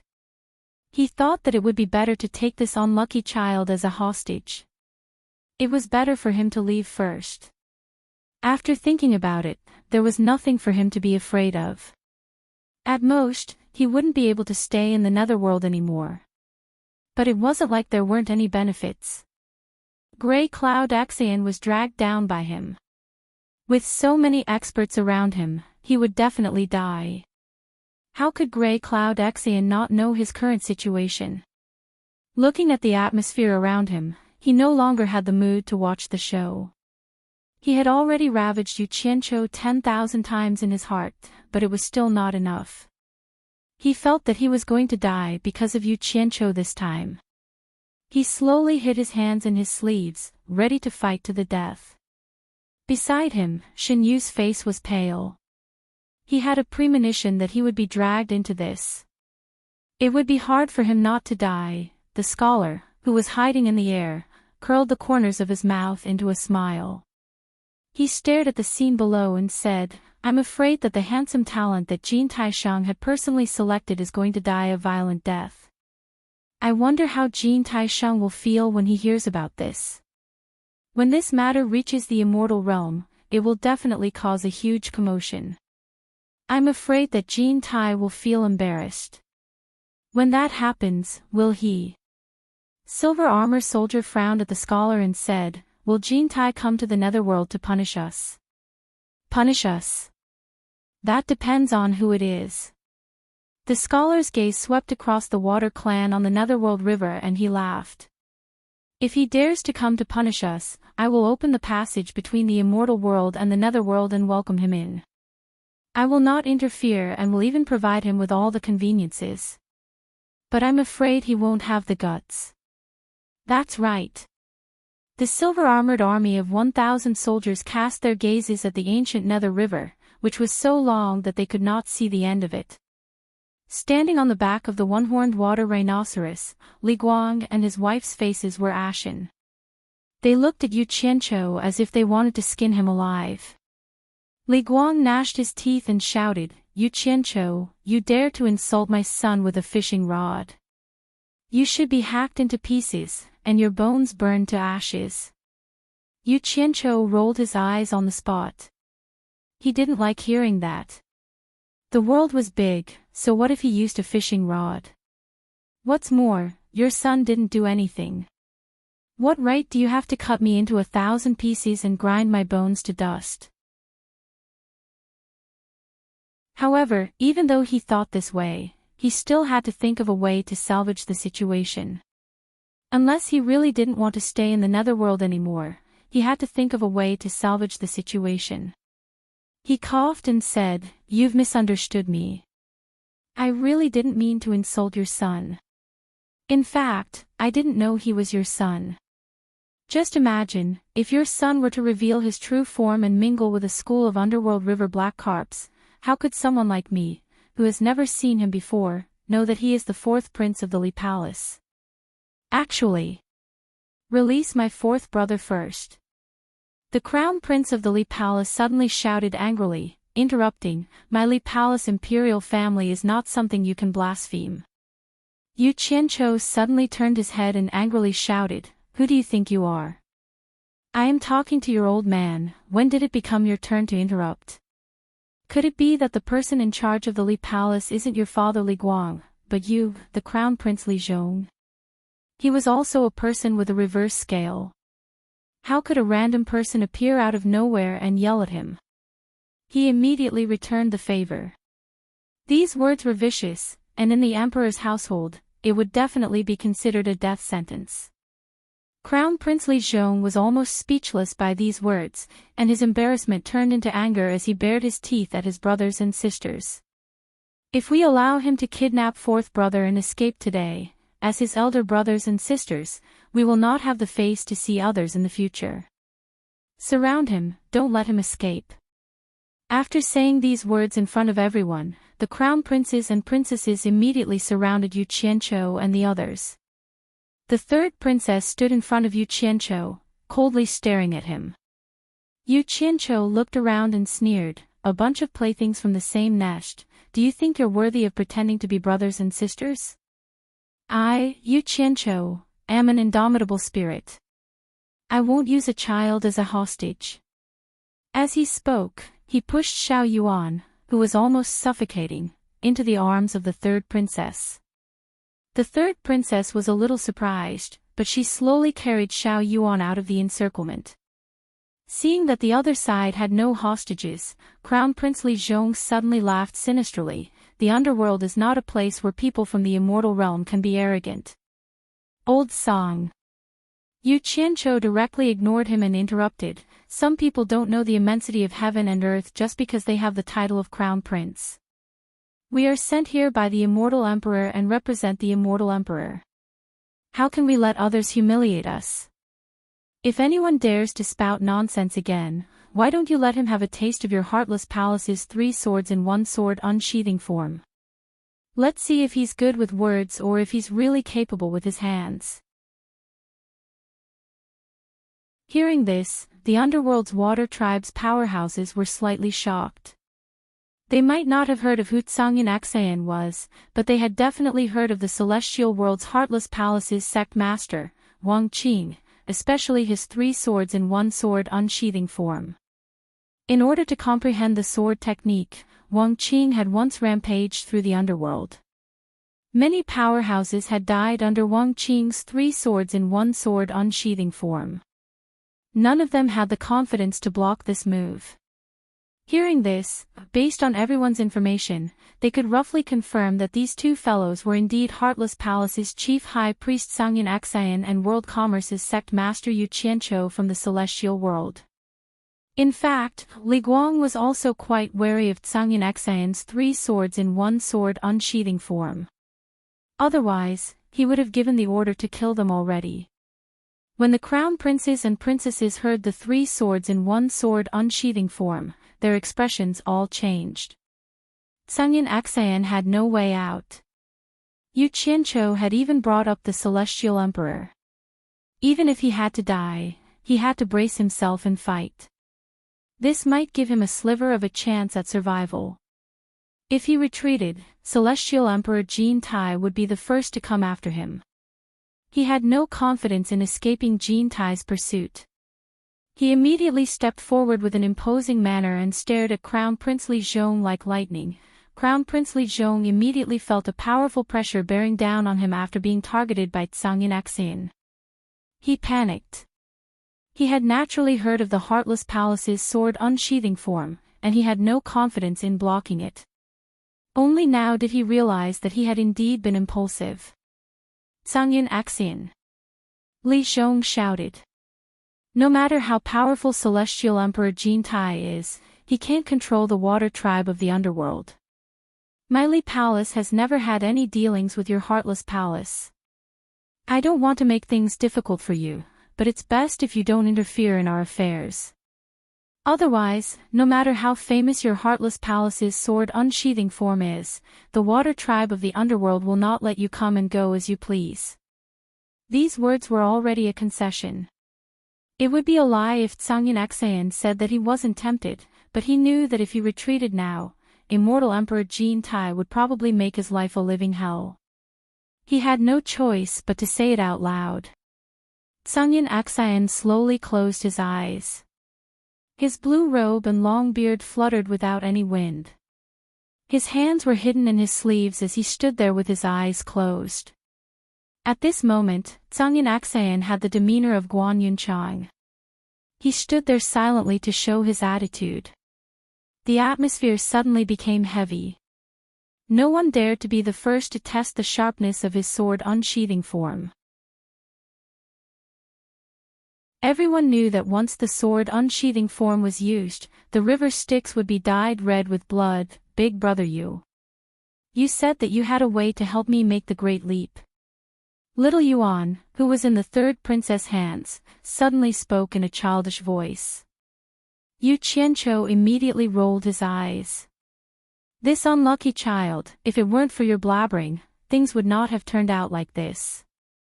At this moment, Li Guang, who was in a difficult position, gritted his teeth and said, Yu Qianqiu, did you say anything to my son about helping him make the great leap? The various experts on the surface of the underworld looked at each other. They could all hear that Li Guang's words were a little soft, and they couldn't help but feel a little helpless. No one here had the confidence to resist the sharpness of the Heartless Palace's sword unsheathing form, and the true experts of the underworld river had yet to show themselves. Otherwise, how could they have been frightened by Sungyin Aksayan? Yu Qianqiu was slightly stunned when he heard this. He immediately understood that the other party was giving him a way out of this embarrassing situation, and it was similarly giving him a way out of this embarrassing situation as well. If he didn't think of a way to salvage the situation, then both of them could only fight to the death. It's true that I said that, but there's a reason for it. Yu Qianqiu immediately explained with assurance, when I first arrived here, I suddenly saw a school of black carps in the river in front of me. One of them was faintly glowing. This glow was different from normal glows, as if it was possessed by a dragon. It was truly magical. I found it strange and wanted to see what it was. Thus, I took out a treasure that looked like a fishing rod and caught the thing that was possessed by the dragon. Who would have thought that it was actually the fourth prince of the Li Palace? Don't you think this is a huge misunderstanding? As soon as he said this, countless people silently cursed him for speaking nonsense, but no one pointed it out. They only heard Yu Qianqiu continue to ramble. When the fourth prince was caught by me, he felt extremely wronged. In order to comfort him, I told him that I had a way to help him make the great leap. Actually, it was just a way to coax a child. Who would have thought that he would take it seriously? I really didn't have the slightest intention of insulting the water tribe of the river Styx. I hope that your majesty will forgive my unintentional mistake. As he spoke, he cupped his hands, his attitude was very sincere. The surroundings were completely silent, and all eyes were on Li Guang. Under the watchful eyes of the crowd, Li Guang was about to go crazy. He thought to himself, you can just deny that you didn't do anything, and then I'll slowly investigate the truth. In the end, I'll just let it go. Now that you've come up with such a ridiculous reason, how am I supposed to get out of this situation? Don't even talk about fooling the adults with this reason. Little Yuan was the first to refuse, and stubbornly shouted, no. Brother you definitely have a way. He then turned to Li Guang and shouted, Imperial Father, little Yuan is also a member of the River Styx. According to the teachings of our ancestors, little Yuan also has the right to attempt the Great Leap.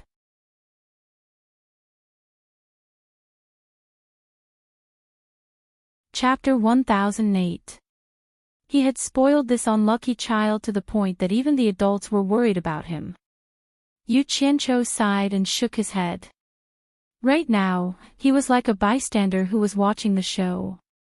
Actually, when Li Guang gave him a way out, it wasn't that he couldn't find a good reason with his mouth. In reality, when he saw how powerful Tsangyan Axian was and how no one dared to touch him, he immediately became vigilant. He had originally wanted to find a chance to borrow someone's knife to kill Tsangyan Axian after familiarizing himself with the Netherworld's environment. However, he didn't expect the Heartless Palace's sword-drawing technique to be so powerful in the Netherworld. Who knew if anyone would dare to touch Tsangyan Axian in the future? Thus, he suddenly had an evil thought and wanted to take this opportunity. However, he didn't want to cut off his future in the Netherworld. It was truly a difficult choice. Helplessly, he came up with a far-fetched reason and kicked the ball back to Li Guang. He was prepared to do whatever he wanted, but once he realized that the situation wasn't right, he would immediately dive into the water and escape. Let him go, let him try. Li Guang, who had nowhere to vent his anger, waved his hand. He was already having a headache, and this youngest son kept bringing up the ancestral teachings to pressure him. He had never seen such an unfilial son before. This was truly intolerable, so he decided to let him do as he pleased. The Empress was a little anxious, but seeing Li Guang like this, she wanted to say something but hesitated. In order to maintain his authority, she finally shut her mouth and didn't say anything. The third princess was still hesitating as she looked at her parents. However, Xiao Yuan got off her arm and ran toward Yu Qianqiu on the water. Yu Qianqiu was stunned. The corner of his mouth twitched as he thought to himself, what are you doing here again? As everyone expected, Xiao Yuan passed through the crowd of his brothers and sisters and grabbed onto Yu Qianqiu's sleeve. He pointed at the dragon transformation gate and said, help me. Yu Qianqiu looked at Xiao Yuan and shook his head. He had never seen such a stubborn child.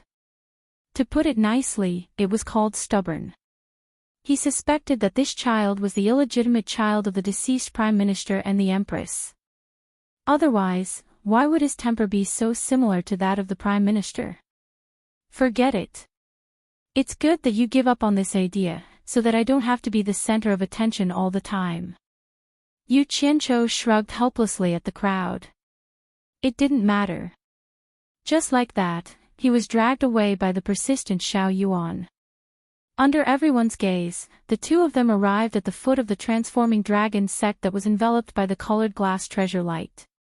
One big and one small raised their heads and looked up. From their angle, they could no longer see the heavenly horse treasure carriage. But the way the two of them stood there, it was hard to believe that they weren't father and son. Jump!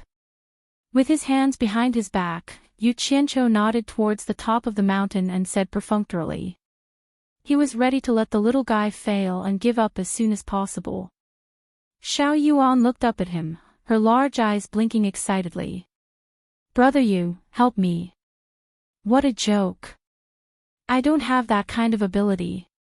Looking at the colored glass treasure light, Yu Qianqiu was a bit scared. His mind was filled with the scene of the Prime Minister being annihilated. Even a guy with the cultivation of the early stage of the Underworld Emperor ended up like that. What kind of joke was he, who was in the early stage of the minor immortal realm, playing?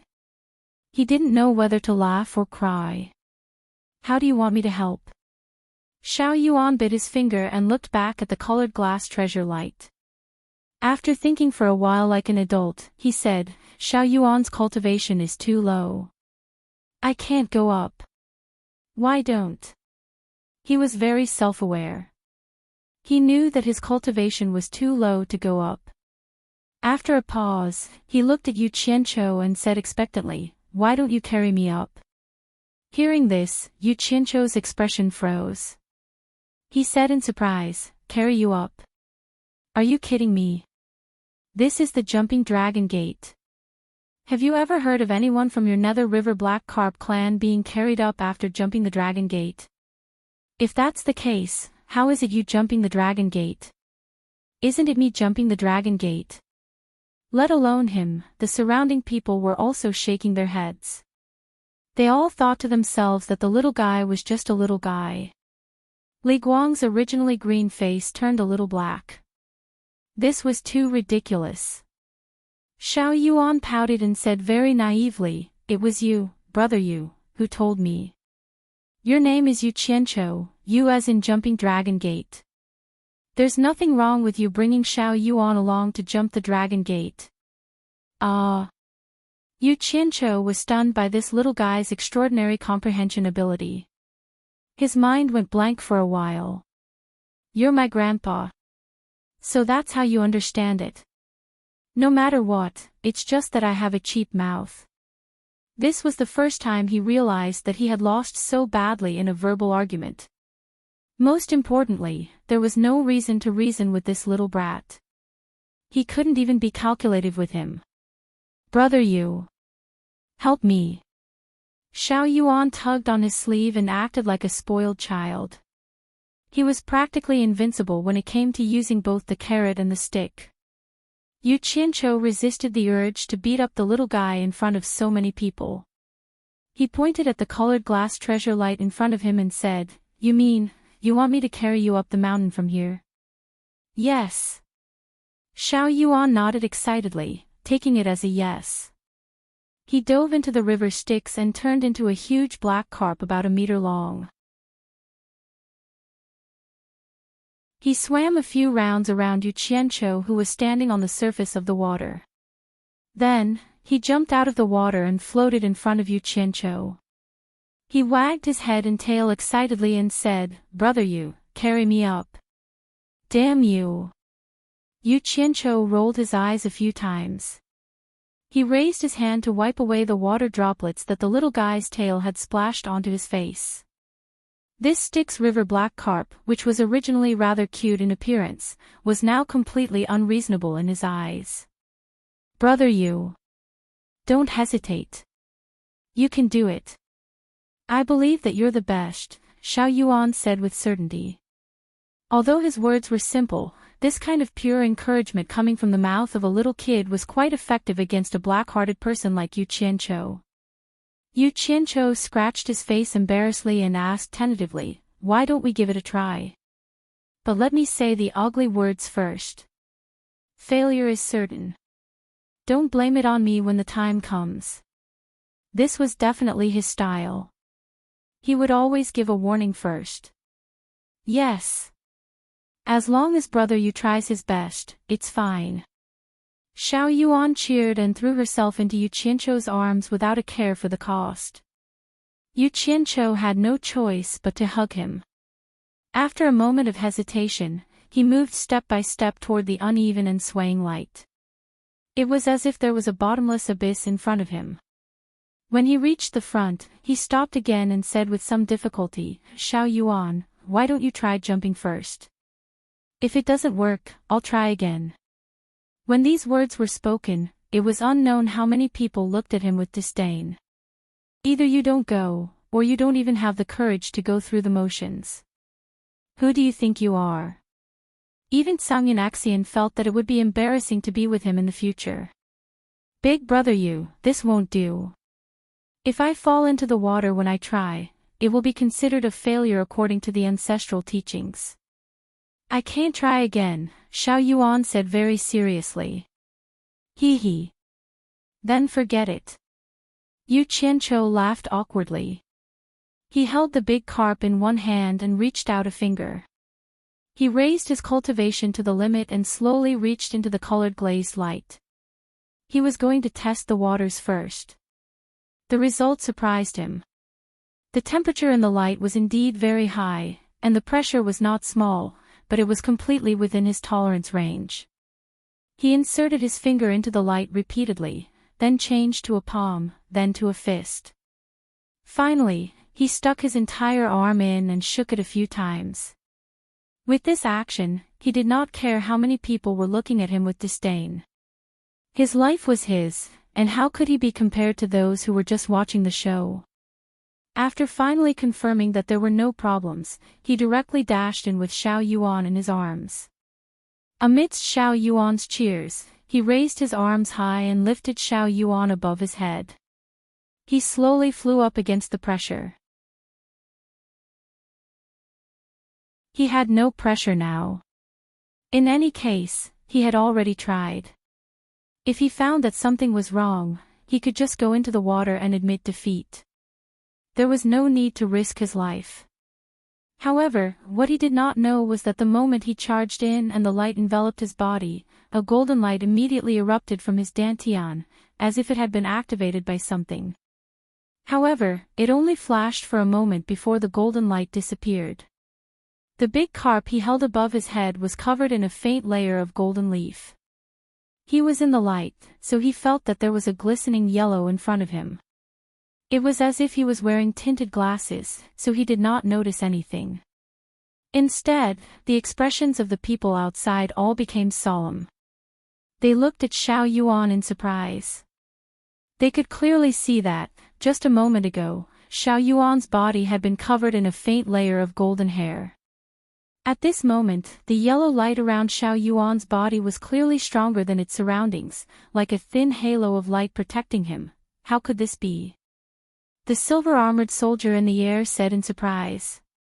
The scholar's gaze instantly sharpened as he stared at Xiao Yuan, as if he wanted to cut him open and examine him. Everyone had an expression of disbelief on their faces, especially the members of the Li Palace's water tribe, who did not even dare to breathe loudly. Li Guang and his wife had very complicated expressions. Although everyone had seen this strange phenomenon, until the very end, no one could be sure what effect this strange phenomenon would have, or whether some miracle would really occur. Xiao Yuan. Do you feel any discomfort? If you do, tell me immediately. Remember. It's fine if you fail. As long as you try your best, you won't have any regrets. Don't try to be brave. Yu Qianqiu raised Xiao Yuan up, bit by bit. This unscrupulous fellow said all sorts of nice words and all sorts of reasons, as if he was doing it for his own good. But he had Xiao Yuan act as the vanguard, because the previous example had made it clear that the higher they went, the more dangerous it would be. He was determined not to take the slightest risk for such an unreliable matter. Xiao Yuan clearly knew that the higher they went, the more dangerous it would be. His two carp eyes nervously stared up and he said, "Brother Yu, I understand. But for now, I don't seem to feel any discomfort. Brother Yu, do you feel anything?" I don't feel anything right now either. Let's take it slow, there's no rush." Yu Qianqiu laughed awkwardly. He lowered his head to look at his feet. It was only 5 or 6 meters, and he thought that if there was more pressure, he would have to go up a little more. Under the watchful eyes of the crowd, the speed at which the two of them ascended was truly unsightly. Occasionally, they would stop and ask each other if there was any discomfort. They were truly very careful.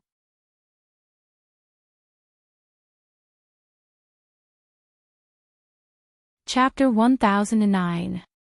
The two slowly ascended like this, attracting everyone's gaze. After a while, quite a few people realized that their eyes were a little tired from watching these two leap over the dragon gate. They wanted nothing more than to urge them to hurry up. If they could do it, then they could do it. If they couldn't, then they couldn't. Stop dawdling here. At first, the Lee Palace Water Tribe members were very nervous, but after watching for a while, they got used to it. They could only look at each other speechlessly, as if they had never heard of someone leaping over the dragon gate like this. The tense bodies of the surrounding people gradually relaxed, and some even seemed bored to death. Who knew how long it would take to see the final result of these two? Why do I feel like this action is a little like the Statue of Liberty? A woman raises one arm, a man raises both arms. It's probably like this. Yu Qianqiu also felt that his actions were rather slow, and he even had time to let his imagination run wild. Looking around at the listless crowd, he couldn't help but sigh. It was better to just stand on the side and watch. Unlike him, who was in danger and was so nervous. Next time, he wouldn't randomly show his love.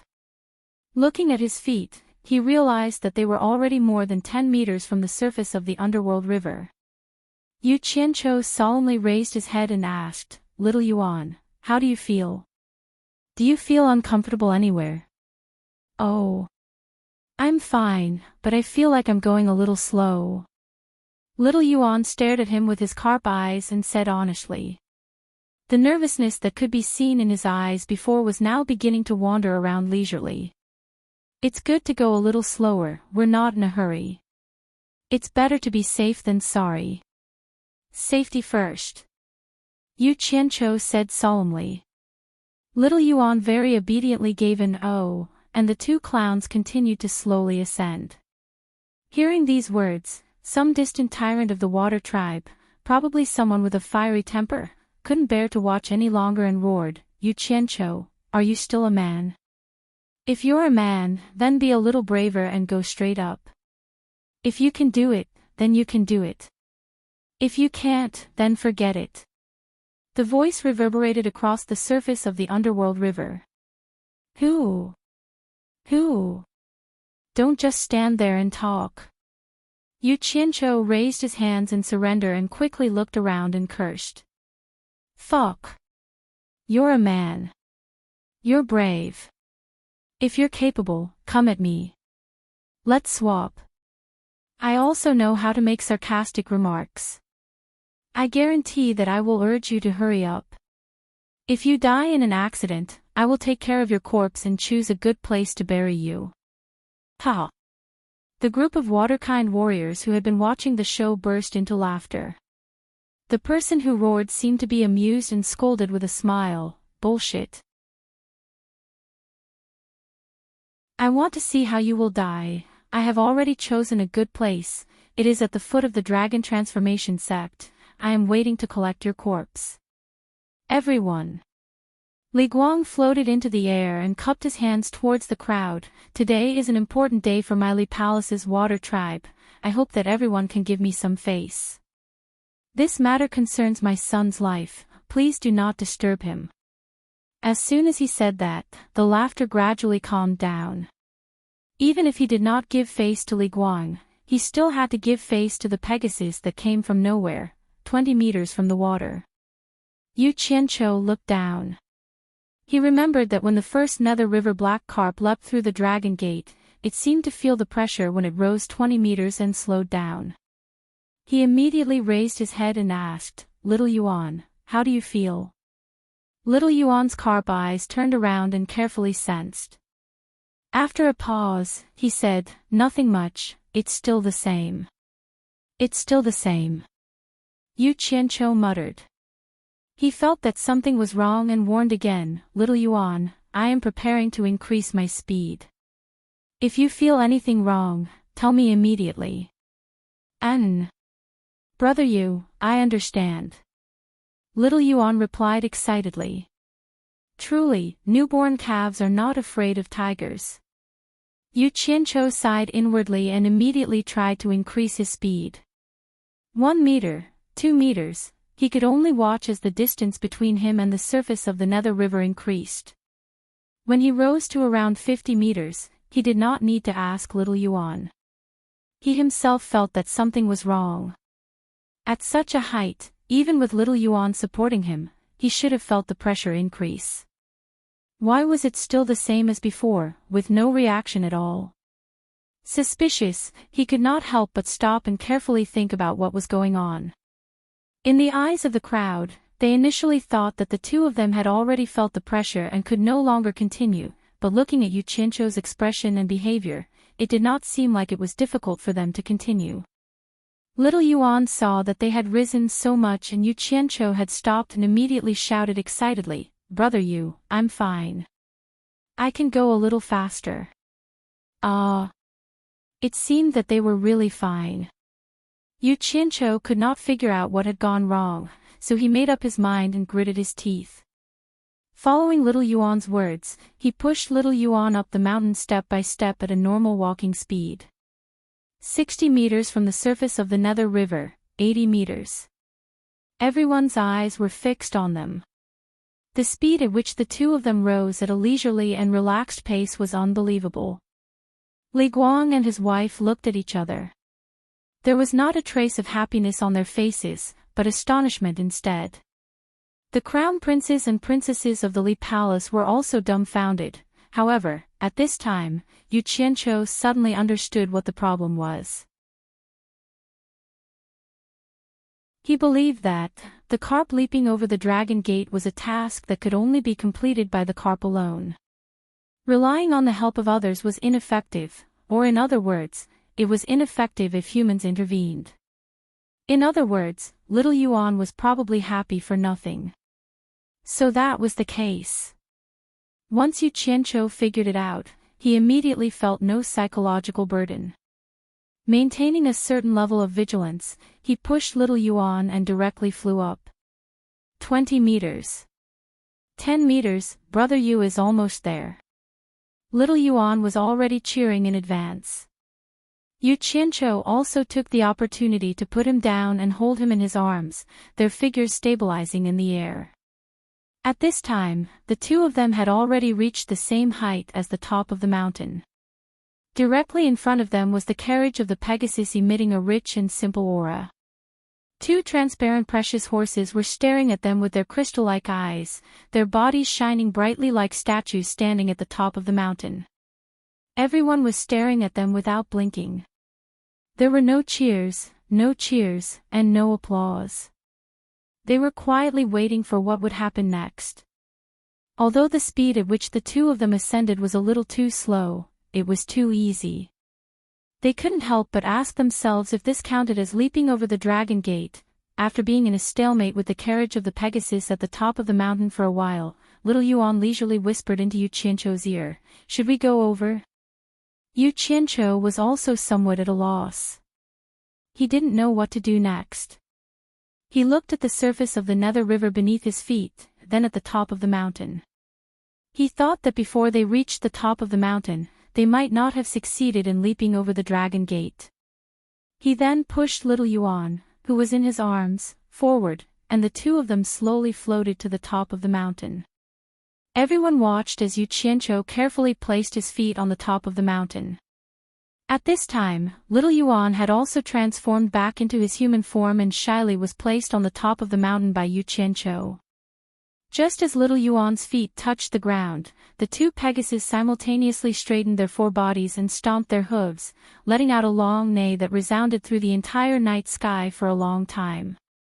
Just as the long neigh stopped, the glazed light that enveloped the dragon gate slowly retreated like flowing water, finally condensing into a resplendent ball of light on the carriage of the Pegasus.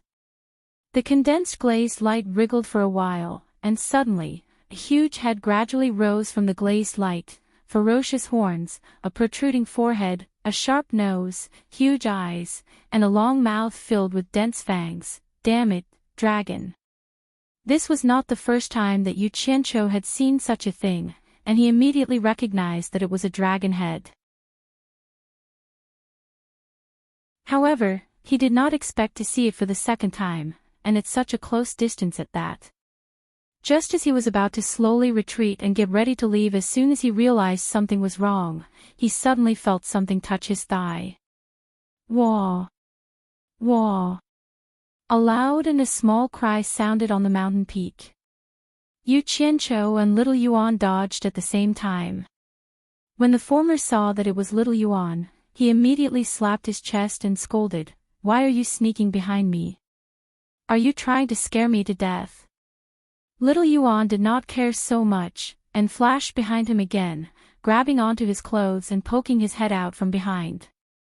Looking at the ferocious head, he said carefully, "Little Yuan is scared." He was rather honest, and what he meant was to borrow his back to hide. Everyone was looking at the wondrous sight on the peak of the mountain in shock. They were also startled by the two people's shouts. They thought that something had happened to the two of them, so when they heard the two of them, they immediately looked at them with disdain. Even the scholar and Silver Armor Army, who were hiding in the dark, could not help but look at each other. The scholar did not know whether to laugh or cry, and he muttered, "What a pair of clowns." After being frightened, Yu Qianqiu was more or less immune to it. He gathered his courage to take a closer look at the dragon head, and immediately heaved a sigh of relief. He discovered that it was only a lifelike shape formed by the glazed light, and was slightly transparent. It was not real at all. He immediately patted Little Yuan's head and said, "Don't be afraid, I'm here." "Brother Yu. Then what were you afraid of?" Little Yuan asked a question that he should not have asked, and in return, Yu Qianqiu sneered in disdain, "Tsk.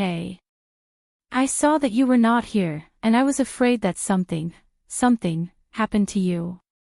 At this moment, the dragon head slowly rose from the resplendent ball of light, and the body that it was dragging along also began to appear in the sky, and the dragon claws also appeared one by one.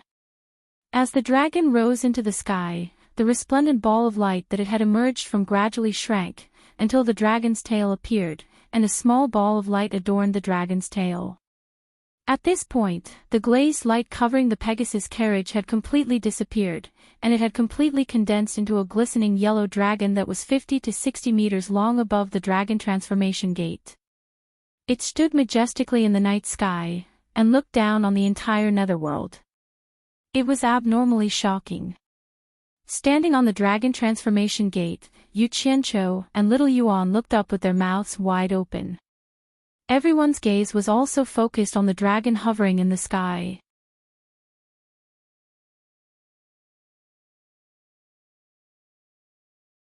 Chapter 10:10. Why was it like this? This question could only be answered by those who knew the process of leaping through the dragon gate. It was not hard to find the answer from the increasingly excited expressions of the Li Guang couple. However, no one was paying attention to the two of them. Everyone's gaze was on the dragon in the sky. Boom! A purple thunderbolt suddenly burst forth from the purple halo in the sky and struck the glassy coiling dragon. The coiling dragon was instantly covered in purple lightning, and after a while, it gradually disappeared into the body of the coiling dragon. The lifelike but lifeless glassy coiled dragon suddenly trembled and the scales on its body slightly opened up. A majestic and ancient aura surged out. The huge dragon suddenly raised its head and opened its mouth that was filled with fangs. Roar! Its roar shook the heavens and earth. The surface of the river Styx trembled like a sieve, causing everyone's eardrums to feel slightly numb. After a long roar, the huge dragon's head slightly sat down. Its coiled body was like a spring and fiercely shot into the pitch-black night sky like an arrow released from a bow. A strong gust of wind instantly blew, causing Yu Qianqiu, who was standing on the dragon transformation gate, to stagger. Xiao Yuan, on the other hand, tightly hugged onto his thigh. The huge dragon that was brimming with vitality was now completely golden, as if it had just escaped from a cage. It moved like a golden thunderbolt, shaking its head and wagging its tail as it swam freely in the pitch-black night sky. Its aura was astonishing and it was extremely awe-inspiring. The experts hiding in the night sky could no longer hide. Wherever the golden light passed, they all revealed themselves and dodged. Only now did the people below realize that there were so many people hiding in the sky. However, they did not mind as they did not do anything. It was not wrong for them to quietly watch the show from the sky. The flying dragon was in the wild, wandering in all directions. Even the place where the scholar and the silver armor army were hiding was no exception. Seeing the flying dragon charging over, the scholar waved his hand and directly pulled the huge head of the flying dragon to the side. The flying dragon's body wriggled past and had nothing to do with the two of them. The two of them were still hidden in the darkness and did not appear in everyone's sight. After swimming to its heart's content, the flying dragon swung its four limbs and charged toward the surface of the Netherworld River. With the Dragon Transformation Gate as the center, it quickly circled around the Dragon Transformation Gate. Its huge body was extremely nimble, and it could be said to be domineering. A huge whirlpool formed under the Dragon Transformation Gate, and one could almost see the bottom of the river Styx. Huge waves rose from the surface of the river Styx and surged in all directions, shocking the people standing on the water and causing them to fly into the sky. The raging waves that surged in all directions reverberated, and once again caused huge waves to surge furiously at the Dragon Transformation Gate. The flying dragon that was circling around the Dragon Transformation Gate quickly passed through the huge waves, directly passing through the empty mountain belly of the Dragon Transformation Gate. Its speed was extremely fast, breaking through the waves and winding around the Dragon Transformation Gate. In the end, it quietly hovered above the Dragon Transformation Gate, slightly nodding as it stared at the two people standing on the mountain peak. It could be said that he was as agile as a rabbit and as quiet as a virgin. The surging movements in all directions began to gradually calm down. Yu Qianqiu immediately felt that something was wrong. Before he could even take 2 steps, one of his thighs felt heavy, and he immediately said to Xiao Yuan, who was pulling him back, "Xiao Yuan, quickly let go, I have already helped you, there is nothing else I can help you with now." "Xiao Yuan, quickly let go, I am going down." "No. I am scared." Xiao Yuan looked at the ferocious huge dragon in the sky in fear, and did his best to hold back Yu Qianqiu. "Damn. Quickly let go, are you trying to get me killed?" Yu Qianqiu almost wanted to beat him up, but the two of them had more or less developed some feelings for each other. He immediately roared at the Li Guang couple below, "Old Li Guang, quickly control your son, I have already done you a great favor, you can't be like this, quickly ask your son to let go." "Brother Yu. I am scared alone."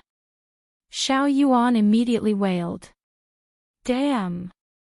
You were the one who pestered me to send you up, now that you are here you say you are scared, what have you been doing?"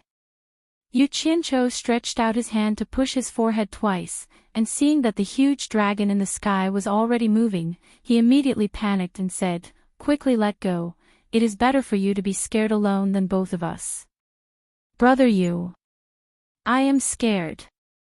Xiao Yuan cried and did not let go, and finally seemed to have thought of something. He raised his head and looked at Yu Qianqiu with tears. "Brother Yu. I will not transform into a dragon, bring me down with you. If you want to go down yourself. I am not stopping you, don't hug me." Yu Qianqiu pushed Xiao Yuan's head and said. Unexpectedly, Xiao Yuan hugged him even tighter, and said, "My whole body is weak, I can't move." *T. You are hugging me with so much strength. Quickly let go. Yu Qianqiu was a little anxious. "Xiao Yuan, what nonsense are you saying?"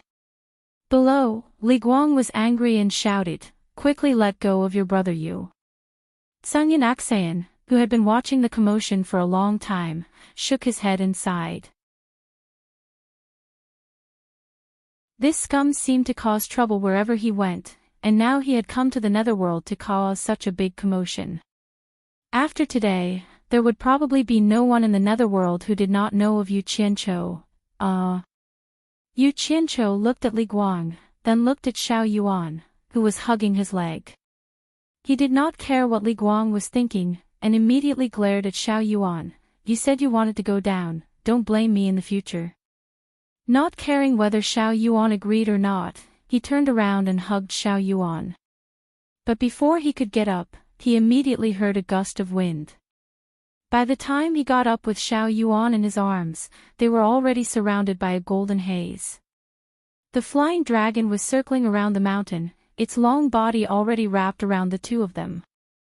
Everyone stared at this scene in shock, feeling that this Yu Qianqiu was going to be dragged down by the fourth prince of the Li Palace. Suddenly, the circling flying dragon shrank, wrapping around the two of them like a ball of light.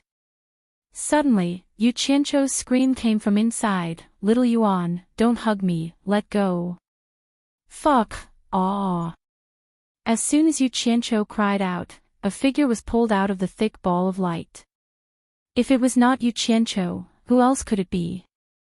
They saw that he had landed in the empty carriage pulled by the Pegasus, a trace of blood at the corner of his mouth. He was lying weakly on the seat, his eyes closed, and it was impossible to tell whether he was dead or alive. Everyone looked at each other. They didn't know what had happened inside. However, they could imagine that with Xiao Yuan's cultivation, it was impossible for him to do this to Yu Qianqiu. It was most likely the doing of the ball of light formed by the flying dragon. But no one dared to go to the top of the mountain to check if Yu Qianqiu was dead or alive.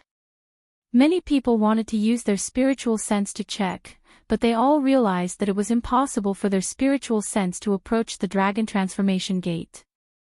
There was a thick qi on the dragon transformation gate that prevented any spiritual sense or perception from peeking inside.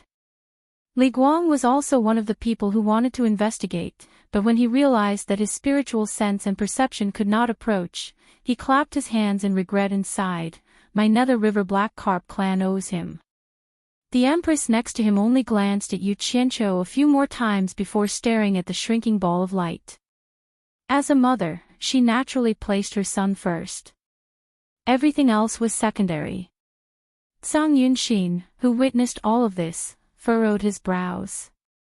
He also released his spiritual sense and perception to check, but to no avail. However, at this moment, he really hoped that Yu Qianqiu would die. This was because no matter how unreasonable an immortal emperor was, they could not blame him for such a strange way of dying. This was a good way to die. There was no better way to die than this. Most people's attention was quickly gathered on the shrinking ball of light. To them, a mere Yu Qianqiu's death had nothing to do with them. But when the ball of light gradually shrank into a humanoid shape similar to Xiao Yuan's size, it suddenly exploded with a blinding light. After the blinding light quickly disappeared, a small black dragon that was over 10 meters long floated above the dragon transformation gate with its claws and fangs bared. Roar! It let out a long roar into the endless night sky. The sound was not soft, but it was somewhat desolate and lonely. The water tribe of the Li Palace, with the exception of Li Guang, and the crown prince and princess, all knelt in the direction of the dragon transformation gate, their emotions extremely agitated. Nay! Nay! The two transparent steeds pulling the carriage both reared up and neighed as if summoning something. The little black dragon in the air flashed with black light and immediately transformed back into Xiao Yuan's original appearance. It slowly descended to the summit and looked down at the people below as it wept, "Father, mother, big brother, big sister, I have to go." At this moment, his mind had already fused with things that originally did not belong to him. He already knew what he was going to do next. Xiao Yuan. The Empress and her brothers and sisters couldn't help but call out. His mother was especially agitated, and Li Guang tightly hugged her with his lips tightly shut. Xiao Yuan wiped his tears. The two Pegasi had already pulled the carriage to him.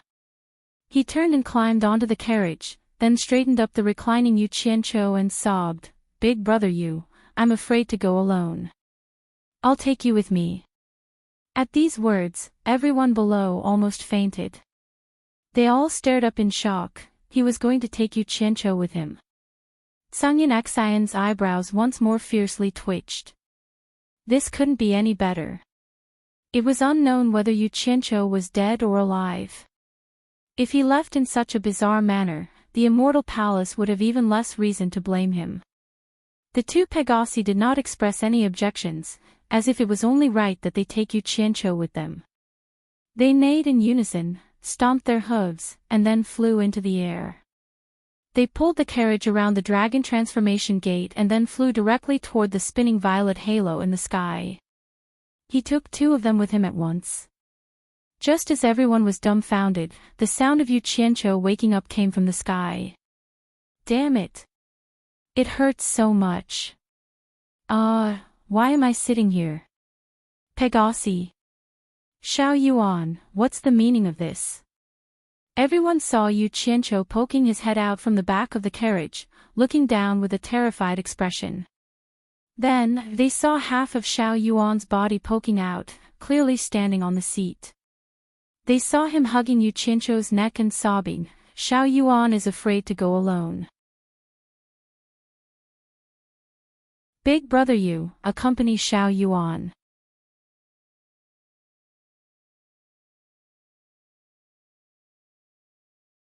Chapter 10-11. Together. Where are we going? Yu Qianqiu was taken aback. He turned around and sat down. He wasn't in the mood to enjoy sitting on the heavenly horse's carriage. His eyes were fixed on the direction the heavenly horse was flying in. It was the purple halo spinning in the air. He instantly knew where he was going. Brother Yu. Little Yuan won't be able to see father, mother, big brother, and big sister in the future. Sob sob. Little Yuan grabbed his arm and cried. Let go of me. Yu Qianqiu said with a sinister expression. He didn't want to go to such a mysterious place that he didn't know anything about even if he was beaten to death. No. Little Yuan tightened his grip and shook his head stubbornly. Yu Qianqiu immediately laughed coldly. Now that things had come to this, how could he still be soft-hearted? Paw! He chopped at the back of little Yuan's neck with his palm, only to discover that a strange force had rebounded from the child's body, causing his palm to go numb. Little Yuan couldn't cry anymore. He looked at him in a daze, not knowing what to do. Yu Qianqiu was also dumbfounded. He looked at little Yuan again and realized that he couldn't see through little Yuan's cultivation. The corner of his mouth twitched. He suddenly took out a hell steel melon hammer and mercilessly smashed it at the back of little Yuan's neck. Little Yuan's teary eyes were filled with disbelief. He couldn't believe that his respectable and adorable brother Yu would actually do such a thing to him. He could only watch helplessly as he fainted in his seat. The people below couldn't see this scene, but some of the experts hidden in the air saw it clearly. They all gritted their teeth. The scholar and the silver armor army also looked at each other speechlessly. Then, they saw Yu Qianqiu put away the hell steel melon hammer in his hand. He flipped over and directly flew out of the carriage. He turned into a ray of light and shot towards the river Styx below. Everyone looked at Yu Qianqiu, who had returned to Grey Cloud Exayan's side. They all looked at him as if they were looking at a monster. Sunyan Exayan gulped as a look of disappointment flashed across his eyes. He never thought that he would return. There was a rumbling sound in the sky. Everyone stared at the sky and saw a strong light flash. Then, the carriage was swallowed by the purple halo. Immediately after, the spinning purple halo suddenly stopped spinning, and once again condensed into a dozen or so purple lightning bolts. It was as if a huge hand had grabbed a bunch of long threads, and fiercely pulled them to the same point in the night sky. The night sky was pitch black and calm. Only the sound of the Netherworld River could be heard. In an instant, everything returned to normal, as if nothing had happened. The people in all directions didn't move. They were still in their original positions, reflecting on everything that had just happened. That Pegasus carriage that tore through the sky was enough for everyone to analyze for a while. As for Yu Qianqiu, he felt that he had been the most wronged. He felt that he had been dragged into this matter for no reason at all. Putting aside the fact that there were no benefits, he had even hit someone else's son. Perhaps the person would bear a grudge against him, so he cautiously and vigilantly guarded against all members of the Li Palace's water tribe. Li Guang's face was filled with excitement while the Empress sorrowfully stared in the direction her son had disappeared. The crown princes and princesses all had complicated expressions. Whether it was them or the various powerhouses, none of them could have imagined that the person who had succeeded in leaping through the dragon gate would be Li Guang's youngest son, who had not even reached the level of an underworld knight. It truly could be said that karma had long since been decided, and it was beyond anyone's control. Why was it like this? The crowd couldn't help but recall what Yu Qianqiu had said before. He had said that he had seen the fourth prince of the Li Palace glowing with a multicolored light, as if he had been possessed by a dragon. Previously, everyone had believed that Yu Qianqiu was talking nonsense, but everyone had seen the strange phenomenon that had occurred when the fourth prince of the Li Palace had leaped through the dragon gate. If Yu Qianqiu was playing tricks, then his acting was a little too good.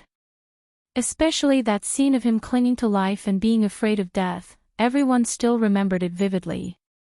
Based on everyone's experience, they could naturally see that Yu Qianqiu had not been faking it. From this, they could infer that the fourth prince of the Li Palace was destined to leap through the dragon gate. And the theory that the black carp of the underworld river would form good karma with others after leaping through the dragon gate had once again been verified. Everyone had no choice but to believe it. In other words, Yu Qianqiu's use of a fishing rod to target the fourth prince of the Li Palace truly had been a misunderstanding. Just as he had said, he had not intended to humiliate the water tribe of the underworld river. Congratulations to the black carp tribe of the underworld river. After so many years, a person of great fortune has once again transformed into a black dragon and left the netherworld. This is truly worthy of celebration. An indifferent and unhurried voice suddenly resounded through the night sky.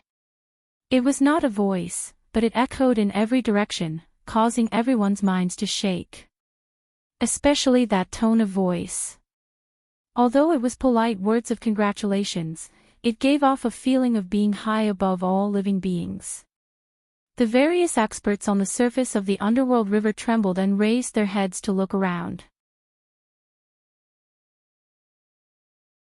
The experts hidden in the darkness in the sky also looked around, all of them trembling in fear.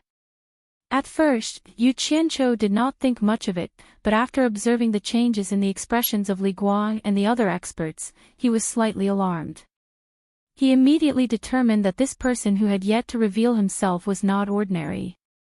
Li Guang looked around, then respectfully clasped his hands to the air and said, "Li Guang represents the black carp tribe of the underworld river in thanking the Emperor of the underworld. We did not know that the Emperor of the underworld would grace us with his presence and did not lead the entire tribe to welcome you. This is truly a sin.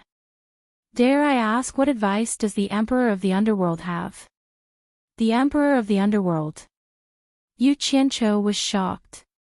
He did not think that Li Guang would dare address the other party as the Emperor of the underworld when he did not know who the other party was. He did not expect it to be the Emperor of the underworld who had severely wounded his teacher in 3 moves, the legendary Supreme Master of the underworld, the Emperor of the underworld, who had come in person. Oh my! In his shock, he quickly glanced around, but he could not detect where the target was. He immediately looked at Sangyin Axayan and found that Sangyin Axayan also had a shocked expression.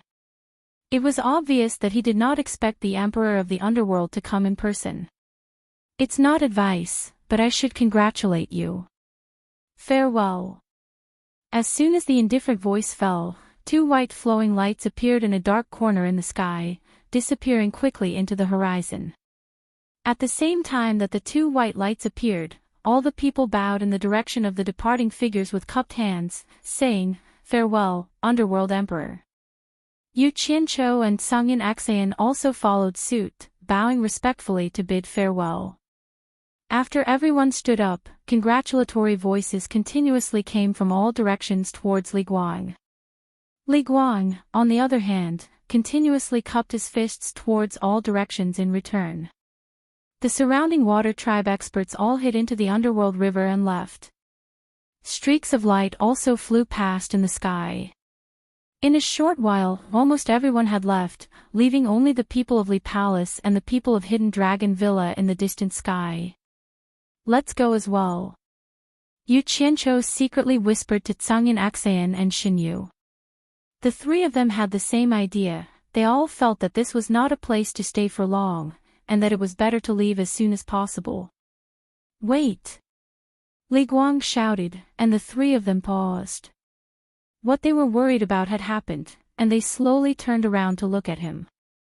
Yu Qianqiu frowned and said, "Old man Li Guang, no matter what, I played a part in Xiao Yuan's transformation into a dragon. Do you still want to hold on to other things and not let go? What did you play a part in?" Crown Prince Li Zhong snorted coldly and said, "You said it before, my fourth brother's body had a faint glow, as if he was possessed by a dragon. This means that my fourth brother is destined to leap over the dragon gate. Unless what you said before was a lie, and you used a fishing rod to insult the water race of the underworld river." Even without him saying it, Yu Qianqiu himself felt a little puzzled. Saying that there was a strange phenomenon on Xiao Yuan's body was originally nonsense. When he carried Xiao Yuan to leap over the dragon gate, he realized that there was no resistance and thought that it would be ineffective. Who knew that Xiao Yuan would succeed so easily and successfully transform into a dragon? What a joke! He still could not figure out what was going on. Could it be that the legend of forming good karma was true, and that he was the fated person in the legend? But it seemed a little ridiculous. Even so, it did not mean that he could let this so-called crown prince shout at him. He immediately narrowed his eyes and laughed coldly. Ungrateful and sharp-tongued. I told you long ago that you have no right to speak in front of me. The high temperature of the purple flames hidden within his body suddenly erupted in an earth-shattering manner, instantly enveloping the surface of the Netherworld River. The power of the powerful purple flames was not child's play, not to mention that the high temperature was focused on Crown Prince Li Zhong. In that instant, Crown Prince Li Zhong felt as if he had fallen into an endless purgatory. His body was burning both inside and out, and he felt like he was about to be burned to ashes. Immediately, a transparent black protective aura surged out, intending to block the corrosion of the high temperature. When Yu Qianqiu subdued Xinyu, he had already understood that the extreme yang flames in his body could restrain the cultivators of the underworld. Thinking back to when he was in the human world, he had forced out the remaining power of the black fire many times without revealing it to fight against enemies. Along the way, he had been wondering if he could use the same method to test out the blue fire and purple fire in the netherworld. He did not want to test this move on Li Zhong, but this guy was too tactless. He had no grudges with him, but he had repeatedly contradicted him. You have the support of your parents, who are mid-stage underworld emperors, and I also have a golden fighter, who is a mid-stage immortal emperor, as well as the decree of the immortal world immortal emperor. Why should I be afraid of you? At that moment, it was not just Prince Li Zhong who felt it. All of the black carps of the Styx River felt the power that made their hearts palpitate. It was a kind of fate where the sunlight dispelled the haze. All of the water races felt a sense of fear that came from the depths of their souls. They all looked at Yu Qianqiu in fear. Li Guang and his wife stared at Yu Qianqiu in disbelief. Was this the power of a minor immortal cultivator? Had he been hiding his cultivation all this time? Xinyu was also trembling. He felt something from Yu Qianqiu that made his heart tremble. Tsangyan Axayan suddenly stared at Yu Qianqiu, a shocked expression on his face. Use it well, and you will be invincible. Yu Qianqiu narrowed his eyes as he stared at Li Zhong's black protective aura. He suddenly recalled what his master, Bai Changchun, had said. With a thought, the purple flames that were in a stalemate with Li Zhong's protective aura instantly condensed into an invisible high-energy blade. You're tuning in to the LoveLore Library YouTube channel. We're so grateful for your support, and don't forget to subscribe to join us on this incredible journey through captivating stories. Your generosity through donations truly makes a world of difference, as it's the primary source of revenue that allows me to expand and enhance this channel for you. Thank you from the bottom of my heart for being a part of this adventure.